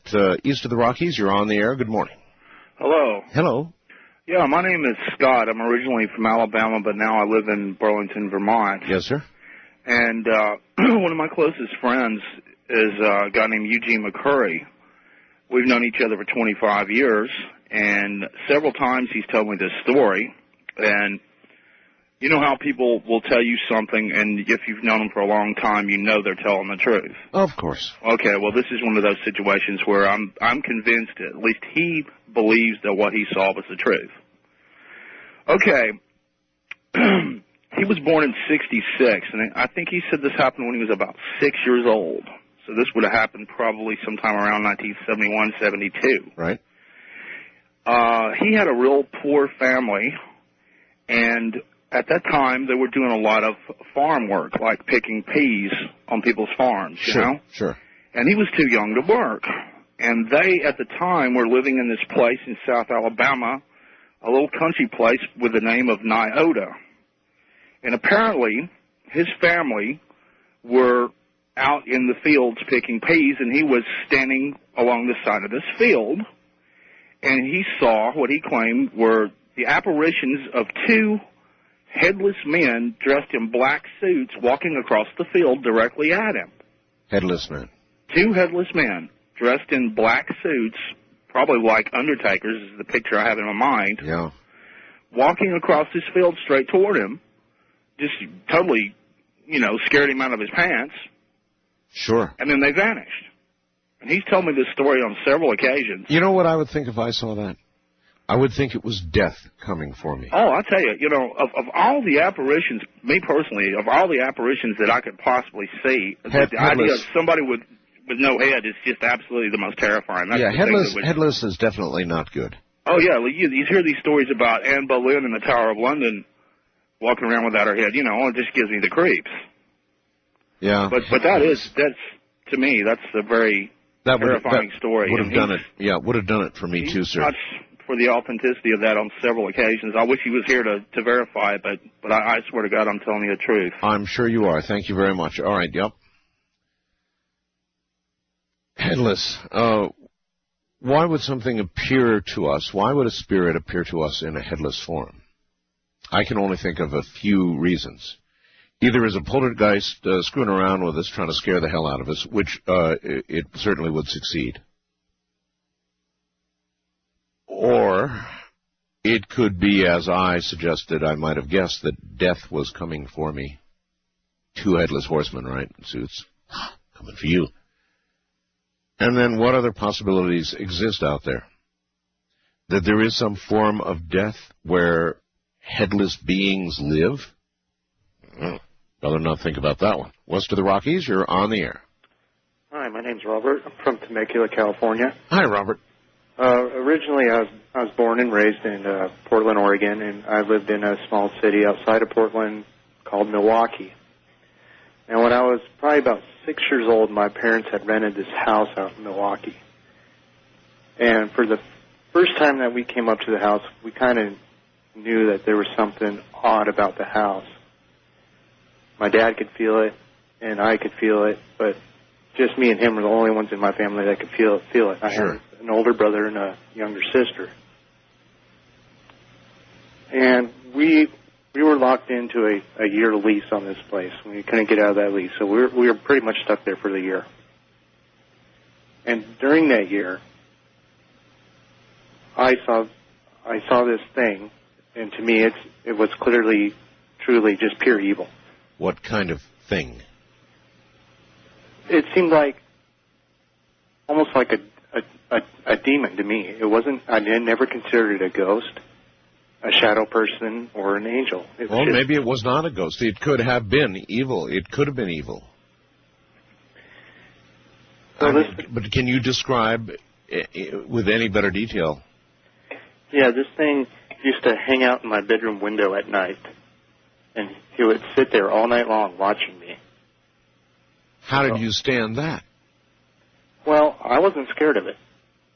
At 6, 6 years old, you pretty much got an open mind in certain things. Yeah, but 6-year-olds can feel evil, too. Yeah, well, I knew it was evil. I knew it was bad, but I knew I was safe as long as I was in my room.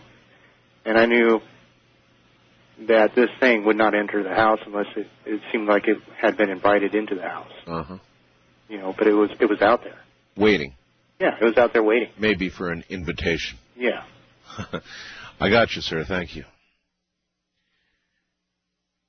There was an interesting, somebody sent me an interesting fast blast from, I think, the Chicago area. Yeah, here it is. Mandy in Chicago says, can't call at work. I saw, this is tonight, I saw a burly man dressed as a lumberjack, flannel cap, suspenders, at my window, looking in, seemingly tired and lost. And then she adds, I'm on the 9th floor of a high-rise.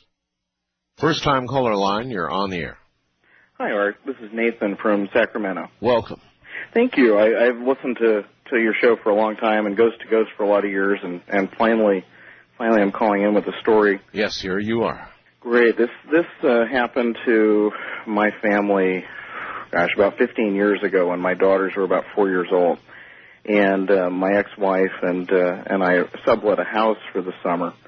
And shortly after we moved in, we started, my ex and I argued a great deal, and our daughters started having nightmares. And they would tell us that both of them had the same dreams on different nights, and would tell us that they saw a red lady in their room. A red lady? Red lady. This woman that was all dressed in red. Huh. And this went on for the whole time we were there.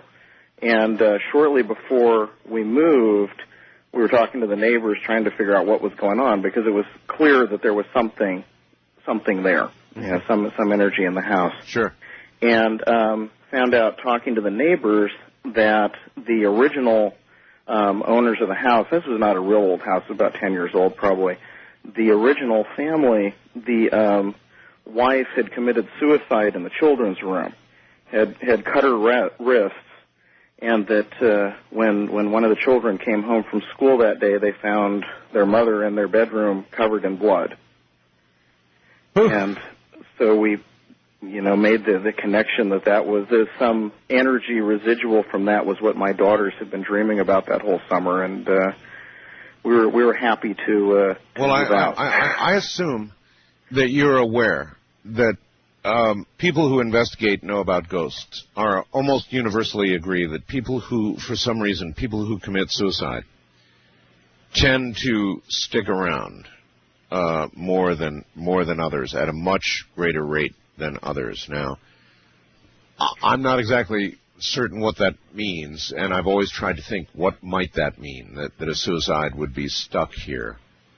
There's some sort of course, biblical, I think, prohibition against taking your own life. So, it may mean that for a while you don't get to go where you're supposed to go otherwise. It could be. It could also be that just the energy of such things are so intense and so horrible that they imprint themselves on the place for years after. I think that I would rather believe that explanation rather than thinking it is a soul stuck in some horrible repetitive thing. Thank you very much. Suicides. Wildcard line, you're on the air. Hello. Yes, hello? Hello. Oh, hi. Yes, sir, it's a pleasure to speak to you. Where are you, sir? My name is Mark, and I'm calling from Bradley, Illinois, and I'm listening to you through 890 AM WLS in Chicago. WLS, of course. Go ahead. Yes. My story goes back to 1989 in the summer when I was 14. And the house that my mom and I moved into late November of 87 there in Paw Paw, Michigan, was a 110-year-old house, and it was very... it was very, very spooky. It was across the street from a cemetery, and well, in the summer of 1989, I was watching the Bulls lose, and I walked from the living room to the kitchen, and the door to the upstairs was always kind of a scary place, and the damn thing, it opened by itself. The door did, as you were approaching it? No, the door to the upstairs area, which there have been rumors and newspaper articles through that area that the upstairs, a baby had died in it in the early 1900s, and there was a lady upstairs that died, and yes, it was really, really scary. And anyway, the door opened by itself, and I couldn't believe it. You saw the door with your own eyes open by itself. Oh yeah, no doubt about it. So, like, come on in, bud, right? Oh yeah, and it was. Listen, I've got to take a break here. Can you stick around, finish your story? Yes, absolutely. All right, stay right there. Back into a Halloween night, and back to you, caller. You're back on the air again. Yes. So there at that point, I looked up to the stairs, and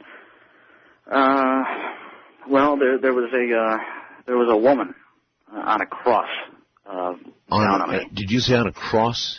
Yeah. It was bad. It was really bad. It was so bad I urinated in my pants, and I went into the bathroom and prayed, pretty much. So yeah, it'd be about all you could do. I was scared, but So, make a long story short, the weird thing about the whole piece of property was, we were renting at the time. Let's see, I got kicked out of this place because my mom and her boyfriend and stuff, and I left in '91 when I was 16, and it took about 2 years for the house to be sold by the landlord, and the guy who moved in demolished the 115-year-old house. He built a new one. And the weird thing is that he got married or was already married, had a kid, a baby, who coincidentally lived in right around the same area upstairs. And during that time when he moved in, he tore down he ripped out about 50 to 100 trees that were pretty much kind of considered sacred. These were old trees, 150 years old, and right. It's almost as if there were rumors, just all kinds of scary rumors going around through the town, and the baby died of cancer, his wife died of cancer, and the last thing I heard was the guy just picked up and left. Wow. And it was bad. He was trying, maybe all this time in tearing down the house, in building a new house, then in tearing down trees, he was trying to stop whatever it was. Had that occurred to you? I don't know. I don't know, but I know that, it was just downstairs. We had a cellar, and we'd hear strange things at night, and at one point when I was seriously depressed as a teenager living there, I asked for a spirit to come down and try to help me, and I kid you not, Art, I heard footsteps at one point coming down the stairs, coming to help me. And then at that point I thought it was the devil, and I asked for it to go away. And it went away. Yeah. At one point, I was so seriously depressed that and it's going to sound bad. It's going to sound really bad, but it's the absolute truth. I asked the devil to help me. Do you think the devil helped you? He was offering to help. Something came walking down the stairs, and I absolutely prayed for it to go away. I see. So what you asked for help was the devil, and when it began to approach, when it started walking down the stairs, I got completely scared. Completely scared, and That's called a foxhole conversion. Thank you very much. But I don't blame you. This is something I've never understood of people who make deals with the devil. Never have understood it, never will. If you conclude there is a devil, there is a dark, evil force with which you can bargain if you so desire. Once you have realized that such a force exists, then in your mind, how can you not realize that the opposite force exists?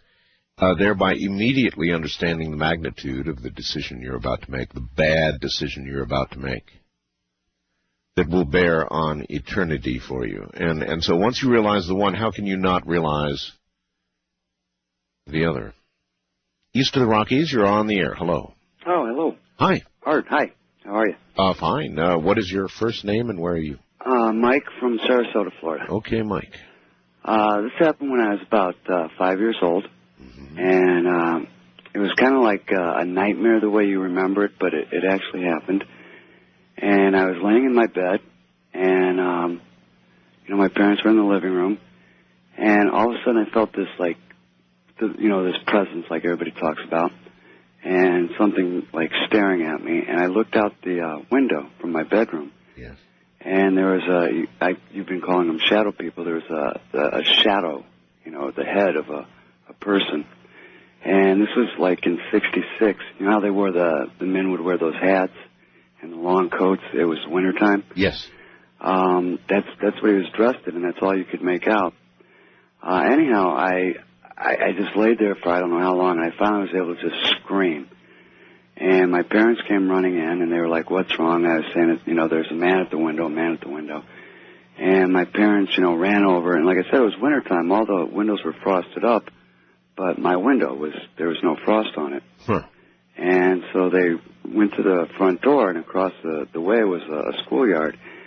And they could see the figure of this man, like I described, going across the schoolyard. So my dad went out after him, and he'd gone around the corner. My dad was going to, follow his footprints, and there weren't any. But what's really strange about it is, that was pretty scary for me. But my wife is the one who wanted me to call because she found out we've been married 10 years, and 10 years ago, my mother told my wife, which she'd never told me. A week before that had happened, my parents, tucked me into bed, and they came in like 20 minutes later to say goodnight. Yes. And I wasn't there. And they couldn't find me. And you weren't there? I wasn't in bed. So they thought maybe I'd gotten up to, go downstairs and play or something. They looked all over for me. They couldn't find me. And like I said, this was a little bit before this had happened. So it was winter. And they looked all around for like 3 hours. And you weren't there? No, till 1 in the morning. My father finally happened to look up. I was sitting on the roof of the house.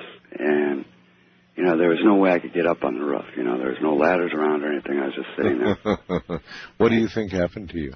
I have no idea, but I have you considered the possibility that you were abducted? Can I tell you? I thought you might say that because my wife and I have listened to you for a few years. Yes. Then you know how I think.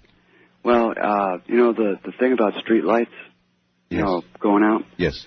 To the point of like people that are with me for any length of time will comment like, it's so strange when I'm with you. Yes, I've heard this from so many people, sir, that streetlights extinguish and or go on as you walk down the street. I'm familiar with the phenomena. Some people will attempt to explain it by explaining there are certain there's a certain kind of streetlight that does that, but I've never seen one. Never. West of the Rockies, you're on the air. Hello. Hi, my name's Patty. I'm calling from Northern California. Hi, Patty. Hi, and I listen to you on KDAC. All right. And my story's not really that scary. We've had some scary encounters, but it's kind of interesting. Many years ago, I lived with a truck driver named Richard, and he was a real good stepdad to my kids, and especially my oldest son was really close to him. So even when we split up, we all stayed good friends. But he had some problems, and he took his own life. Oh. And this was some time ago. But, maybe about a year after that happened, my kids and I were living at an isolated ranch in Colorado. And it was like a 800-acre ranch on the edge of a wilderness area. I mean, we were way out in the boonies. And we were 30 miles from the closest grocery store. And one night, we were sleeping, but my oldest son was 15 at the time, and he was awake.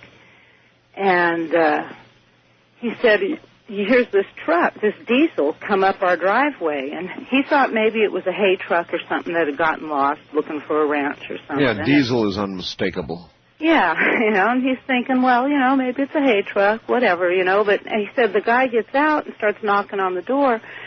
So he tried to wake me up, tried to wake up his sisters, tried to wake up his brother. Nobody would wake up. He said it was really eerie, because normally I'm a light sleeper, but he said none of us would wake up. So he answered the door, and it was Richard. You're sure? Oh, he's sure. He's sure. Oh, yeah. He said he came in, shook his hand, sat down and talked to him, and Richard was a big Pepsi drinker. He loved the stuff. And he went out to the truck and got some Pepsis and brought them in. And my son said they sat there and talked for a couple hours and drank Pepsi. And now, your son said that Richard was full form. I mean, right. I asked him, I said, well, what did it feel like when he shook your hand, Right. And he said, just like if anybody else shook your hand, solid and real. That's very unusual. Normally, spirits are unable to manifest that physically. Well, he actually came to another time after this, but on this occasion, the odd thing is in the morning, he's telling us the story, and we're kind of going, oh, yeah, all right, sure, Right. And but we looked, and there was Pepsi cans on the table. And like I said, we were 30 miles from a store that was, even if there would have been one open, at this time of night. Yep. Well, again, there's something about those who take their own lives. I don't know what. I just know there is something different, and by percentage, there are many more of them than of others, and I don't know what that means. Yeah, well, he really identified with his job, too, so I wasn't surprised that he came in his truck, Well, it's good to know there's diesels on the other side. Yeah. Thank you. Okay, good night. Good night. Take care. There just is something about those who take their own life. They're in for a bit of a different ride, I suspect. You're not supposed to do that. First-time caller line, you're on the air. Hello? Hello? Yes, ma'am, you're on the air. Hi. Hi. My name is Debbie. I'm from Eugene, Oregon. Yes, Deb. I'm originally from Portland. Okay. And I've had several paranormal experiences, and every time there was that soul-gripping or spine-gripping cold that you can't explain. It's not an I know. I hear that from so many people. Yeah, I don't know what it is.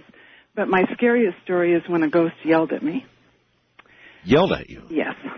And a friend of mine, an ex-roommate, who's a chiropractor, and his name happens to also be Art, invited me over to this 100-year-old house that he wanted me to see because he knows that I love antiques.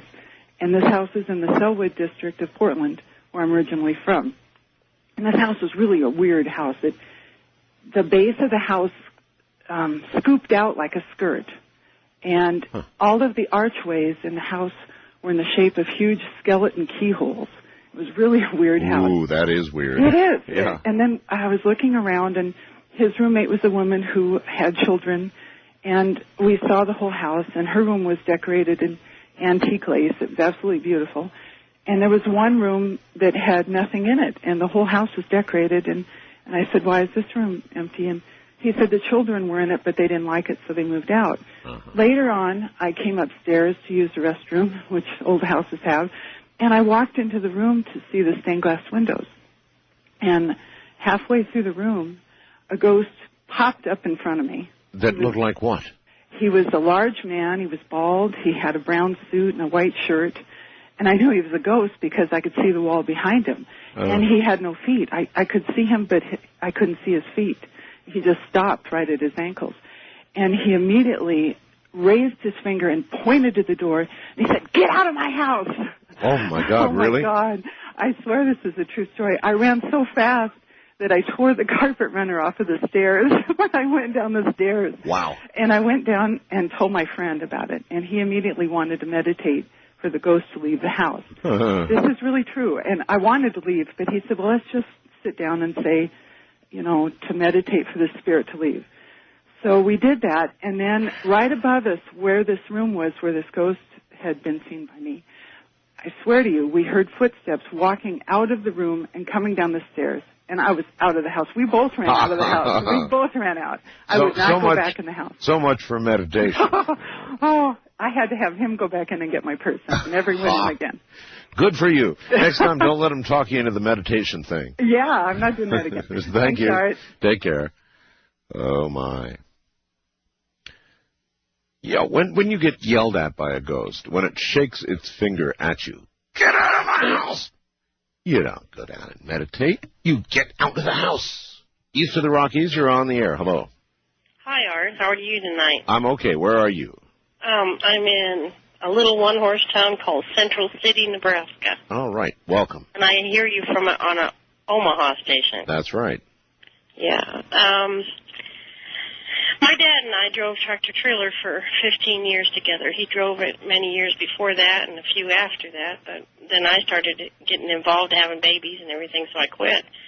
Well, it was during the mid-'70s, and we were hauling produce from Homestead, Florida. We picked up avocados and limes, and we'd take it to the West Coast. Well, Right. Sometimes when we had to reload, we'd have to go all the way down the coast picking up partial loads Right. to go back to Florida Gotcha. or other places. But anyway, my dad, this one day, I hadn't been feeling very well, so he took the whole day reloading it, going down from Northern California down towards Indio there to finish off the load. Well, I got up, and it was my turn to drive, and he got us about, not too far from the Arizona border. And it was beautiful night, clear, everything was just clear, but there wasn't a lot of traffic. And so I was feeling great. I mean, I'd been driving for quite a few years, 4 or 5 years, about 3 to 4 or 5 years by then. And I always liked driving nights, and it was a beautiful night. There wasn't much traffic. And I don't know if you know, but there's 4 lanes with a large median between it. Right. Going through Arizona there. Anyway, I was feeling good, laid back, just going like mad. And I guess I had my headphones on, and good music, and going real well that night. And all of a sudden, I guess about 2 hours into the night, my dad was already in bed sleeping, and I saw about, I don't know how to judge this, but I saw way out in front of me a woman, what appeared to be a woman with long hair in a white dress. A long white dress. In the middle of the highway? Well, she was actually standing on my lane, the slow lane, Okay. and she was waving her arms like to stop me. Right. Well, I couldn't just slam on the brakes, so you don't do that with a big rig. No, you don't. Kill the guy in the back and throw him through the windshield if you do. So by the time I got up there, I was just about level with where she should have been. I got it stopped, and I got out of the truck. I walked all the way around the truck, and I couldn't see anything. And when I got back in the truck, I scratched my head. I thought, I'm not tired. There's nothing wrong. What's going on here? There's no gal. Well, then my dad said, what's going on? I said, nothing. Go back to sleep, Dad. I thought I saw something in the road. He says, well, are you tired? I said, no. He said, okay. He rolled over and went back to sleep. Well, I drove about 4 more hours. And the same thing happened again. I saw way out there, I saw this lady, small little woman with a long white dress on. Yes. And waving her arms like mad. And then I haven't had things like this happen. So I thought, what is going on? Anyway, by the time I got the truck stopped again, I should have just passed where she was at. I got out of the truck, walked back around the truck, looked everywhere, because it's pretty well lit out there. There's like lights, along that stretch of highway. Sure. And there was nothing there, nothing anywhere. I got back in the truck, and my dad said, what's going on? I said, Dad, maybe you ought to get up. So he got up, and I told him what was going on, and he said, are you tired? I said, no, Dad, I'm not. I'm getting there, but I'm not tired yet. And he said, well, I feel pretty good. Why don't I take over? I said, well, okay, but I'm not going to go to bed. I'm going to sit up for a while. Okay, we don't have much time here. So he went on down the road, and he hadn't been driving but maybe an hour and 40 minutes or something like that. Came upon a crashed car in the middle of the median. Yes. a gal in a wedding dress broke her neck. Dead. Her car was upside down. Oh, my God. That was scary. That's your version of I See Dead People. I'm Art Bell. Once again, into a Halloween night, 2001. Hi there, what is your first name and where are you, please? Hello? Hi. Yes, hi. Hi there, this is Matt calling from Temecula, California. Yes, Matt. A couple years ago, my wife and I were house sitting for her parents. Now, mind you, this is the house that she grew up in. Sure. And what was going on is it was late at night, maybe, I guess, about midnight. We were in the back office playing on the computer and the internet, and all of a sudden we started to hear what sounded kind of like a music box, ding, ding, ding. Oh, yes. But it sounded like it was about a foot away from our faces. There's music boxes, in the house, not really in that room, but around the house, so we just kind of blew it off. A few minutes later, it happened again. We decided, okay, this is kind of strange, so we're just going to go out in the other room, maybe watch some TV, maybe go to bed. Well, we got out there watching TV a few minutes, and ding, ding, ding, right in front of our faces again. Again. About the same distance. This was just getting a little bit too weird. There had been several other occasions in that house that strange, unexplainable things were happening. But we decided, okay, this is too strange for tonight. We're going home. We got our baby at the time and took her home. Next morning we came back and scared the heck out of us. What had happened was, going upstairs, the door to the attic was kind of on the wall with a latch on it. Right. Well, the door wasn't there anymore. It was laying all over the stairs in about 100 pieces. Oh, my gosh. It had been kicked out or something. It had to have been from the inside by the way that all the wood was scattered all over the stairs. Have no clue what it was. The only thing we can imagine was it was the resident ghost in the house, and it was mad. Well, whatever it is or was, you wouldn't want it angry at you. Absolutely not. I understand. Yeah, once you've seen something kicked in from the inside, then you're going to realize that either it is now with you, or it has escaped, or it's laying for you. That would be easily enough for one night. First-time caller line, you're on the air. Hello, Art. Hello. Jack, and I'm calling from Fairborn, Ohio. Yes, sir. And I have a story that dates back to right around 1970 when my family and I were living in a town called Edison, New Jersey. Uh-huh. We had been living in an old farmhouse sitting on 12 acres of land. And I was 9 or 10 at the time, and my brother was 4 or 5, and we shared an upstairs bedroom. This had to be 3, 4 in the morning. I felt like I needed to use the bathroom. So I get up, put my little feet on the floor, and I start walking out to the hallway. Something didn't feel quite right. You have that sinking feeling that something is just wrong. Sure. I go to the bathroom, finish up, come out, walk back in the hallway, and this black presence, Art. I mean, it was so black it stood out against the dark of night in the hallway. As a form? As a form. It was just an oval shape, indistinct, but dark. Not good. Cold. Not good. It slammed into me and said, "Don't go in." I heard this in my head. Don't go in. Don't go in. I was trying to go back into my room, and there's my brother laying there in the bed, being enveloped by this thing. Holy moly. Anyway. And so what did you do? All the cats in the house started yowling, and we must have had 6, 7 cats. Yeah, cats know about these things. And 3 come from upstairs, and 4 come out of my parents' bedroom. You had a lot of cats. And they're screaming, yelling, the fur is flying, and they're in the room. They're with my brother on the bed, and they're beating the hell out of whatever this thing was on him. Yep, there you are. After it was over, he says, "Jack, what was that? What was it?" He had ice crystals in his hair. Holy smokes. So he said, "I was trying to scream. And nothing would come out. Not a thing." Did you, before you go on, after this being had stopped you, and you saw it at work on your brother with the cats around, Could you have gone forward at that point? No, I was frozen. Yeah. Oh, I understand that, too. There, stuck to the spot. Yep. And so you went to your parents. Run to my parents' room. There's something wrong with Dennis. Something's in there with him. Right. Immediately, my father wakes up, and he's a police officer in the town. He grabs his gun, and he runs into the room. And this thing is on the wall. And it slides through the window, not out the window, through the window.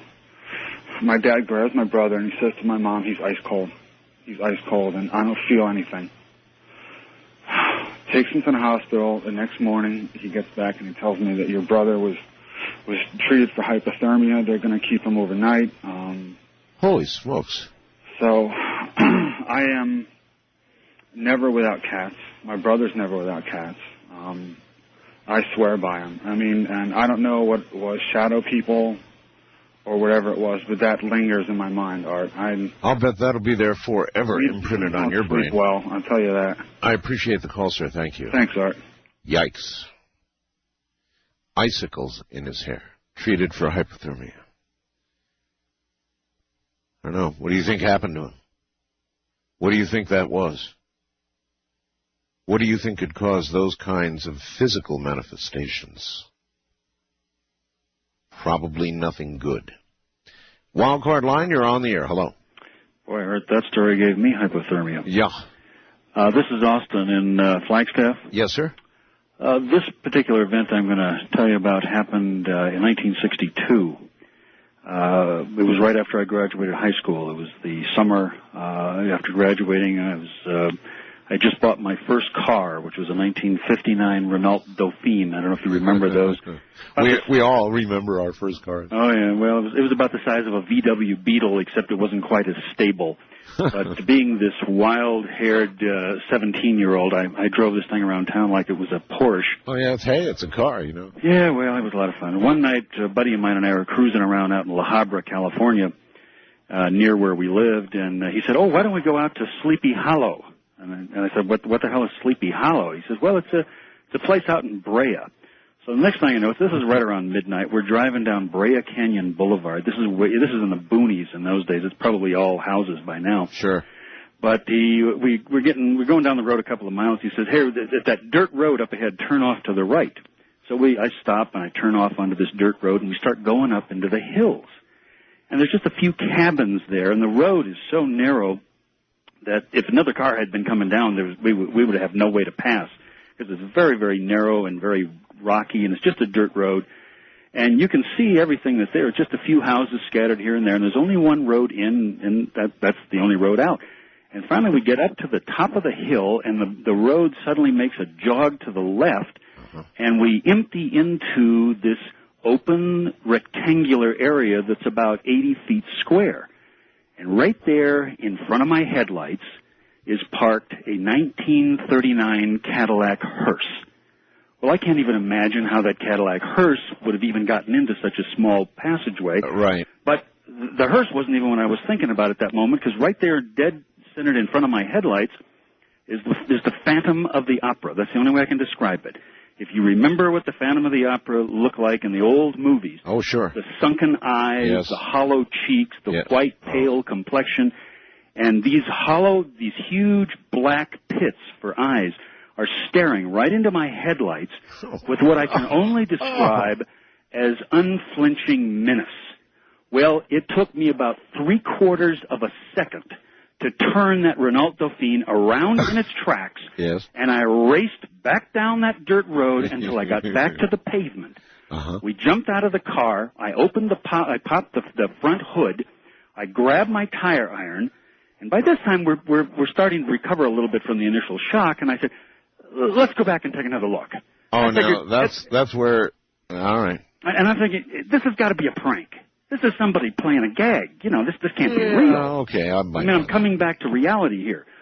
We turn the car around. We drive back up the dirt road, very carefully, watching everything along the way, just in case we're going to run into this thing prematurely. Right. We get to the top of the hill. We make the left jog. We come into the opening, and there's nothing there. Nothing? Nothing. No Cadillac? The Cadillac is gone. Huh. And now mind you, this rectangle is completely encased on all four sides by trees and brush. It's very heavily brushed. And there's only this one little entrance in and out. So I pulled into the center of the area. We got out of the car. Yes. We looked around on the ground. I could see my Renault Dauphine tracks in the dirt where we had spun around. We walked over to where the hearse had been parked. No tracks. Nothing. My friend walks over to me and he looks me in the eye and he says, Austin, I think maybe this is an omen about your driving. About my driving. And I just laughed it off. We got back in the car. We started driving back down the dirt road. We got back onto Brea Canyon Boulevard. We went about a mile, driving as I always normally did. We hit this particularly tricky turn, and the car flipped over 3 times. Wow. What a story. You swear that's true? I will send you signed affidavits from the people who were there, from the witnesses. My best friend, Campbell Stark, was with me. I mean, in fact, this is one of the stories that's going into a book I'm writing. That's a hell of a story. I don't know what to tell you. I appreciate your call, sir. Thank you. Thank you. Boy, I've got to think about that one a little bit. That's a pretty stark warning. Phantom of the Opera, right in front of you with a hearse. Yeah, you could take that one as a warning, couldn't you? One thing I forgot to ask. Wonder if his driving improved. East of the Rockies, you're on the... Well, he's still here. You're on the air. Hello. Hi, my name is Rosemary. I'm from St. Louis, Missouri. Hi, Rosemary. How are you? I'm all right, although the stories are getting a little strange. Yeah, that last one was really good. Okay, my story kind of has a lot to it, so I'll start with this. My mom and I used to go down to Branson, and we found this lady that had 2 bed and breakfasts.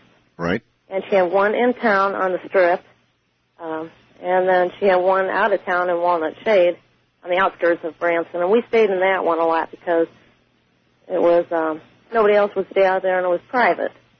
So one morning, I wanted to sleep in, and my mom went into town, and I had gotten up after she had left, and I was downstairs in the living room playing on the couch with my Barbie dolls, and all of a sudden the fireplace doors started to open and close, and it was a little windy outside, but I mean these really opened to close.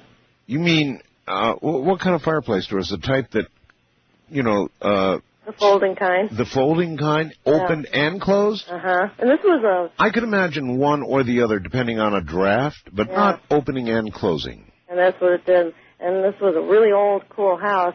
And I thought, well, shoot, maybe it was a draft, but no. I said, if something is in this room, then move the handles on this. I had a shopping bag on the coffee table. Yeah. Then move the handles on this shopping bag. And all of a sudden, it moved the handles back and forth and back and forth. And I scrammed up those stairs to the top bedroom like you've never seen anybody run before. I sat up in that room, and I looked out the window over the driveway, and I thought, I knew exactly at 1 o'clock my mom would come back from in town. It wasn't 1 o'clock yet, and there's a bathroom upstairs, and the toilet kept going off and on and off and on, and these doors between the rooms kept opening and shutting. Oh, my. I thought, well, maybe I'll run back downstairs. But I went out into the hall, and I looked into the stairwell, and there was something that looked like from Scooby-Doo, an orb-like, just glowing on the wall. I ran back into the bedroom, and I waited till 1 o'clock, and 1 o'clock on the dot, she pulled in that driveway. I ran down those stairs through that orb so fast. Through the orb? It was like right above me. It probably could have touched my head. I just didn't even care. I ran down those stairs, opened that door. I was crying, and she wouldn't believe me. I understand. Now, but come to find out that the house in town that this lady had in Branson, there were many stories that people had seen things in that house, but nothing had ever been seen out in the house. You realize, other than this audience perhaps, there are a lot of people who would say, what a bunch of baloney. Oh. But, you know, once you've seen it yourself, you don't have any more questions. I mean, you don't doubt for 1 second, do you? No. I'll tell you something else, Art. That night, because we had another night in that house, Mom snored, so I had to sleep downstairs in the downstairs bedroom, and I heard moaning behind the bed. And it sounded like a woman who would have like a bad stomach ache. Moaning behind the bed. Yes. No. And, you know, there's really nowhere to go when you're stuck out there in the middle of the night and you're trying to get through another night, so I went and slept on the couch. Well, how come your mom wouldn't believe you? I mean, obviously, as you told this story, she must have understood that you were really terrified, but just figured you had a bad dream or what? She just said I had a wild imagination. I was alone and got scared. Yeah, that's what they always say. How kids do. Yeah, wild imagination. Go to bed. I appreciate the call. Thanks, Art. Thank you. West of the Rockies, you're on the air. Please wait. Hello. Going once. Hello? Yes, hello. Hi. That was once and a half, and you made it. Where are you, and who are you? My name is Arlene, and I'm from Washington. Arlene. Yeah. You're going to have to speak up good and loud for me, Arlene. You're not too strong. I know. You're in the state of, huh? Washington. Okay. Yeah. What happened to you? Well, I began living in a rental home, and it was like the weirdest experience of my life. There were like voices and sounds, you know, coming up from the basement, and it was an unfinished basement, and just like the gloomiest one ever. Arlene? Yeah. You didn't end up going down there, did you? No, I completely blocked it off. I mean, all right. I'd sit on my couch. Listen, we've got a break. Can you afford to hold on? Sure. All right. Ghost to Ghost on a very early Thursday morning. And Arlene is back on the air. Arlene, go ahead. Okay. As I was saying before, I'd hear sounds from the basement and people whispering in there, and they banging on the ceiling, I guess. And what was really strange was whenever I'd go to take a shower, I'd feel like hands touching me, and nobody was in the house at all. Really? Yeah, and then there was...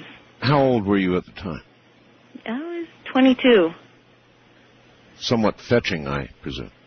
You see, I've always wondered what life would be like as a ghost. And surely what occurred to you would be one considered diversion. I don't know. It was just really weird. There was like a loft going up the stairs, and every night I'd hear someone or something stomping up the stairs and going into these little loft rooms. And I don't... explain to me something. How could you be in the shower and feel invisible hands touching you? I don't know. It was like a hand was touching me. But stay in that house. Well, I didn't stay long. I had a lease and I had to fulfill it, but as long as I understand. As soon as that was up, I was gone. Yeah, that's real life. I mean, people have financial obligations, and I always forget about that part. And they have to do what they have to do. Really strange. Thank you. Mm-hmm. Take care. Hands on you in the shower. In a way, if it's, what we think it is, then it gives some hope about the other side. Now, that might not be the thing that you would do should you become a ghost, or if you're out there and a guy and understand, it might be. Something to think about. First time caller line, you're on the air. Hi. Hi, this is Mary calling from Salem, Oregon. Hi, Mary. This story is kind of about my brother-in-law, Don. Okay. And we were having a birthday party, and it was kind of a premonition kind of thing. I decided to go out for burgers with a friend, and I had to wait because somebody had to move their car. And while I was out in front, we were living in the country by myself, I looked over, and there was this woman in like a 1800s shirtwaist and long skirt, but I couldn't see her, past her. I couldn't see her feet. You couldn't see her feet. But you should have been able to see her feet? Yeah. It was there. I should have seen her. No feet is bad. Not as bad as no heads, but it's bad. It was scary. So I closed my eyes and I looked back and she was gone. And my friend came out then and I told him all about it and he was like, oh wow. But we left and we went for burgers, and while we were gone, something really horrible happened. My brother-in-law had gone. They decided to go off in the woods, and while they were going down the trail, this boulder just out of nowhere came and like took his head off. Oh my God! And so we got back, and here's the helicopter landing, life flight, and the ambulances down, and they're performing CPR on him and everything. Well, now wait a minute. You said took his head off. Yeah. Boy. Well, the top of his head. They were trying anyway. He died. Okay, I get the picture. He died. He didn't make it. No. But what was weird was it turned out, like 6 months later, a person that we knew came to us and kind of apologized, and she said that a couple days before, my brother-in-law, as being a Wiccan, was out in the forest doing some sort of ceremony with a couple of his friends, and she didn't know what was going on, so she just like came up and la la la la and put her cigarette out in the middle of their circle, and they got really upset, and all of a sudden this like horrible dog kind of growling, kind of monster sounding thing came from the top of the hill, and they said, get out of the circle, and tried to fix whatever it was, but they couldn't do it. So he was worried, and he wouldn't tell me why he was worried for like 2 days before the party, and so some people think, some of us think that whatever it was came and got him, but he gave great offense. Yeah. Desecrated the circle. Bad news. Oh, bad news all the way around. Thank you for the call. You're welcome. Take care.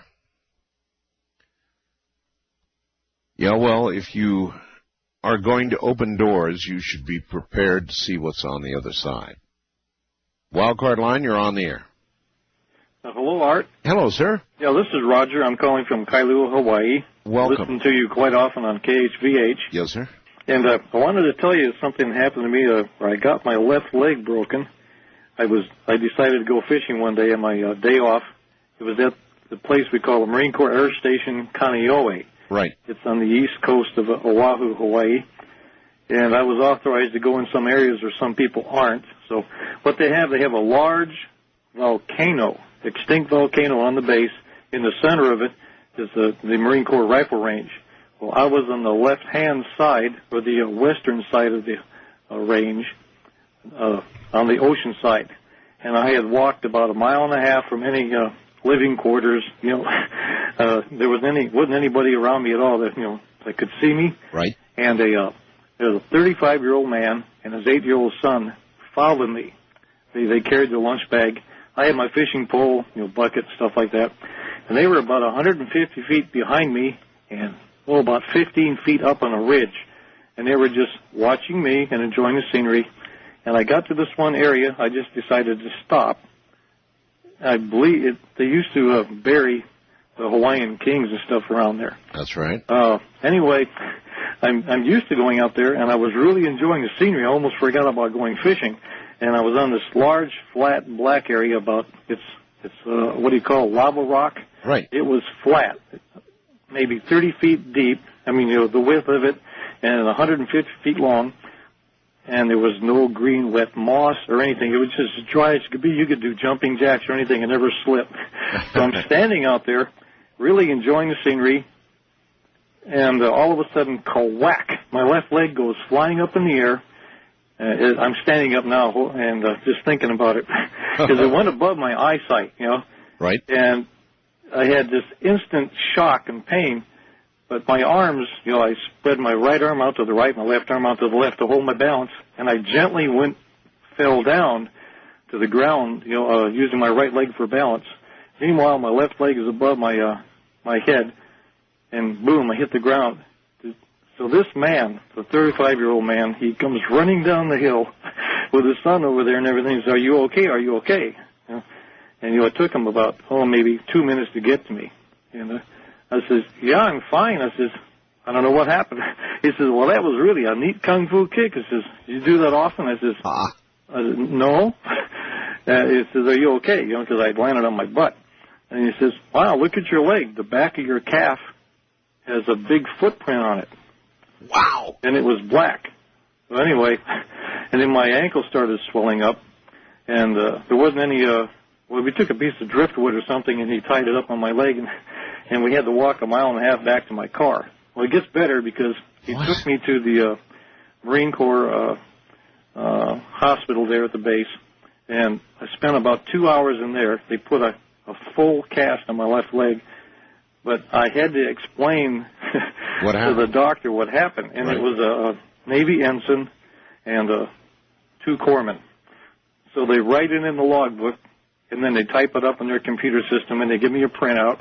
He says, "I can't put this stuff in your log." Well, he did. He says, "You know what? I can't really leave this cast on you.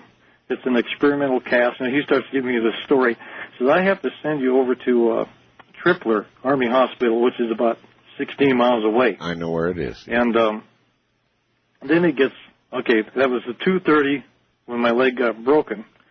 So this is now about 5:30 at night. They put me in an ambulance, send me over to Tripler, and I'm in there with a couple of Army sergeants and an Army captain, and then the full-bird colonel comes in, who would never come in, like it was just a little thing as a broken leg. And he just asked everybody to please step aside, and he took complete charge of my leg. And he started asking me all kinds of questions. That was about 5:45. Continued questioning me, and he says, "Well, you know what? We have to take this cast off because it's an experimental one." What? Oh yes, sir. Yeah, he took the whole cast off. Again? He took this one of these power tools, Yeah, I know. Cast on, cast off. He continually kept on asking me all these questions, and then he starts out. He says, "Well, what do you do for a living and all this stuff, and what is some of your history?" Not the things that a normal doctor would ask you, All right. So I just have nothing to hold up. I go back all the way back to when I'm a private, all the way up to master sergeant, and he's looking at me, kept looking at me.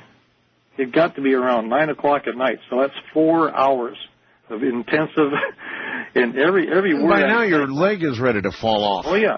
I'm laying on my stomach, and he goes in, and they're all taking pictures of it and everything. It was the bruise by that time was nice and black and blue, and just the same shape as like somebody had hit it with a bare foot. Right. He says, "Okay, time to put them back together." So they come along with this cast, and I can remember right now when he put it on, how this material just gets red hot as it's solidifying on your leg. And it was the exact same material that they put on at Kaneohe. I says, "Wait a minute, you told me this was an experimental cast." I says, "Well, that was just to get you over here. We had to double-check everything." And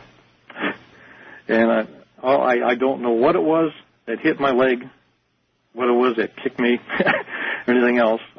Sounded like they wondered what it was. Well, they were really wondering, and to this day I have no idea. But there was a clean break. My leg was broken in half.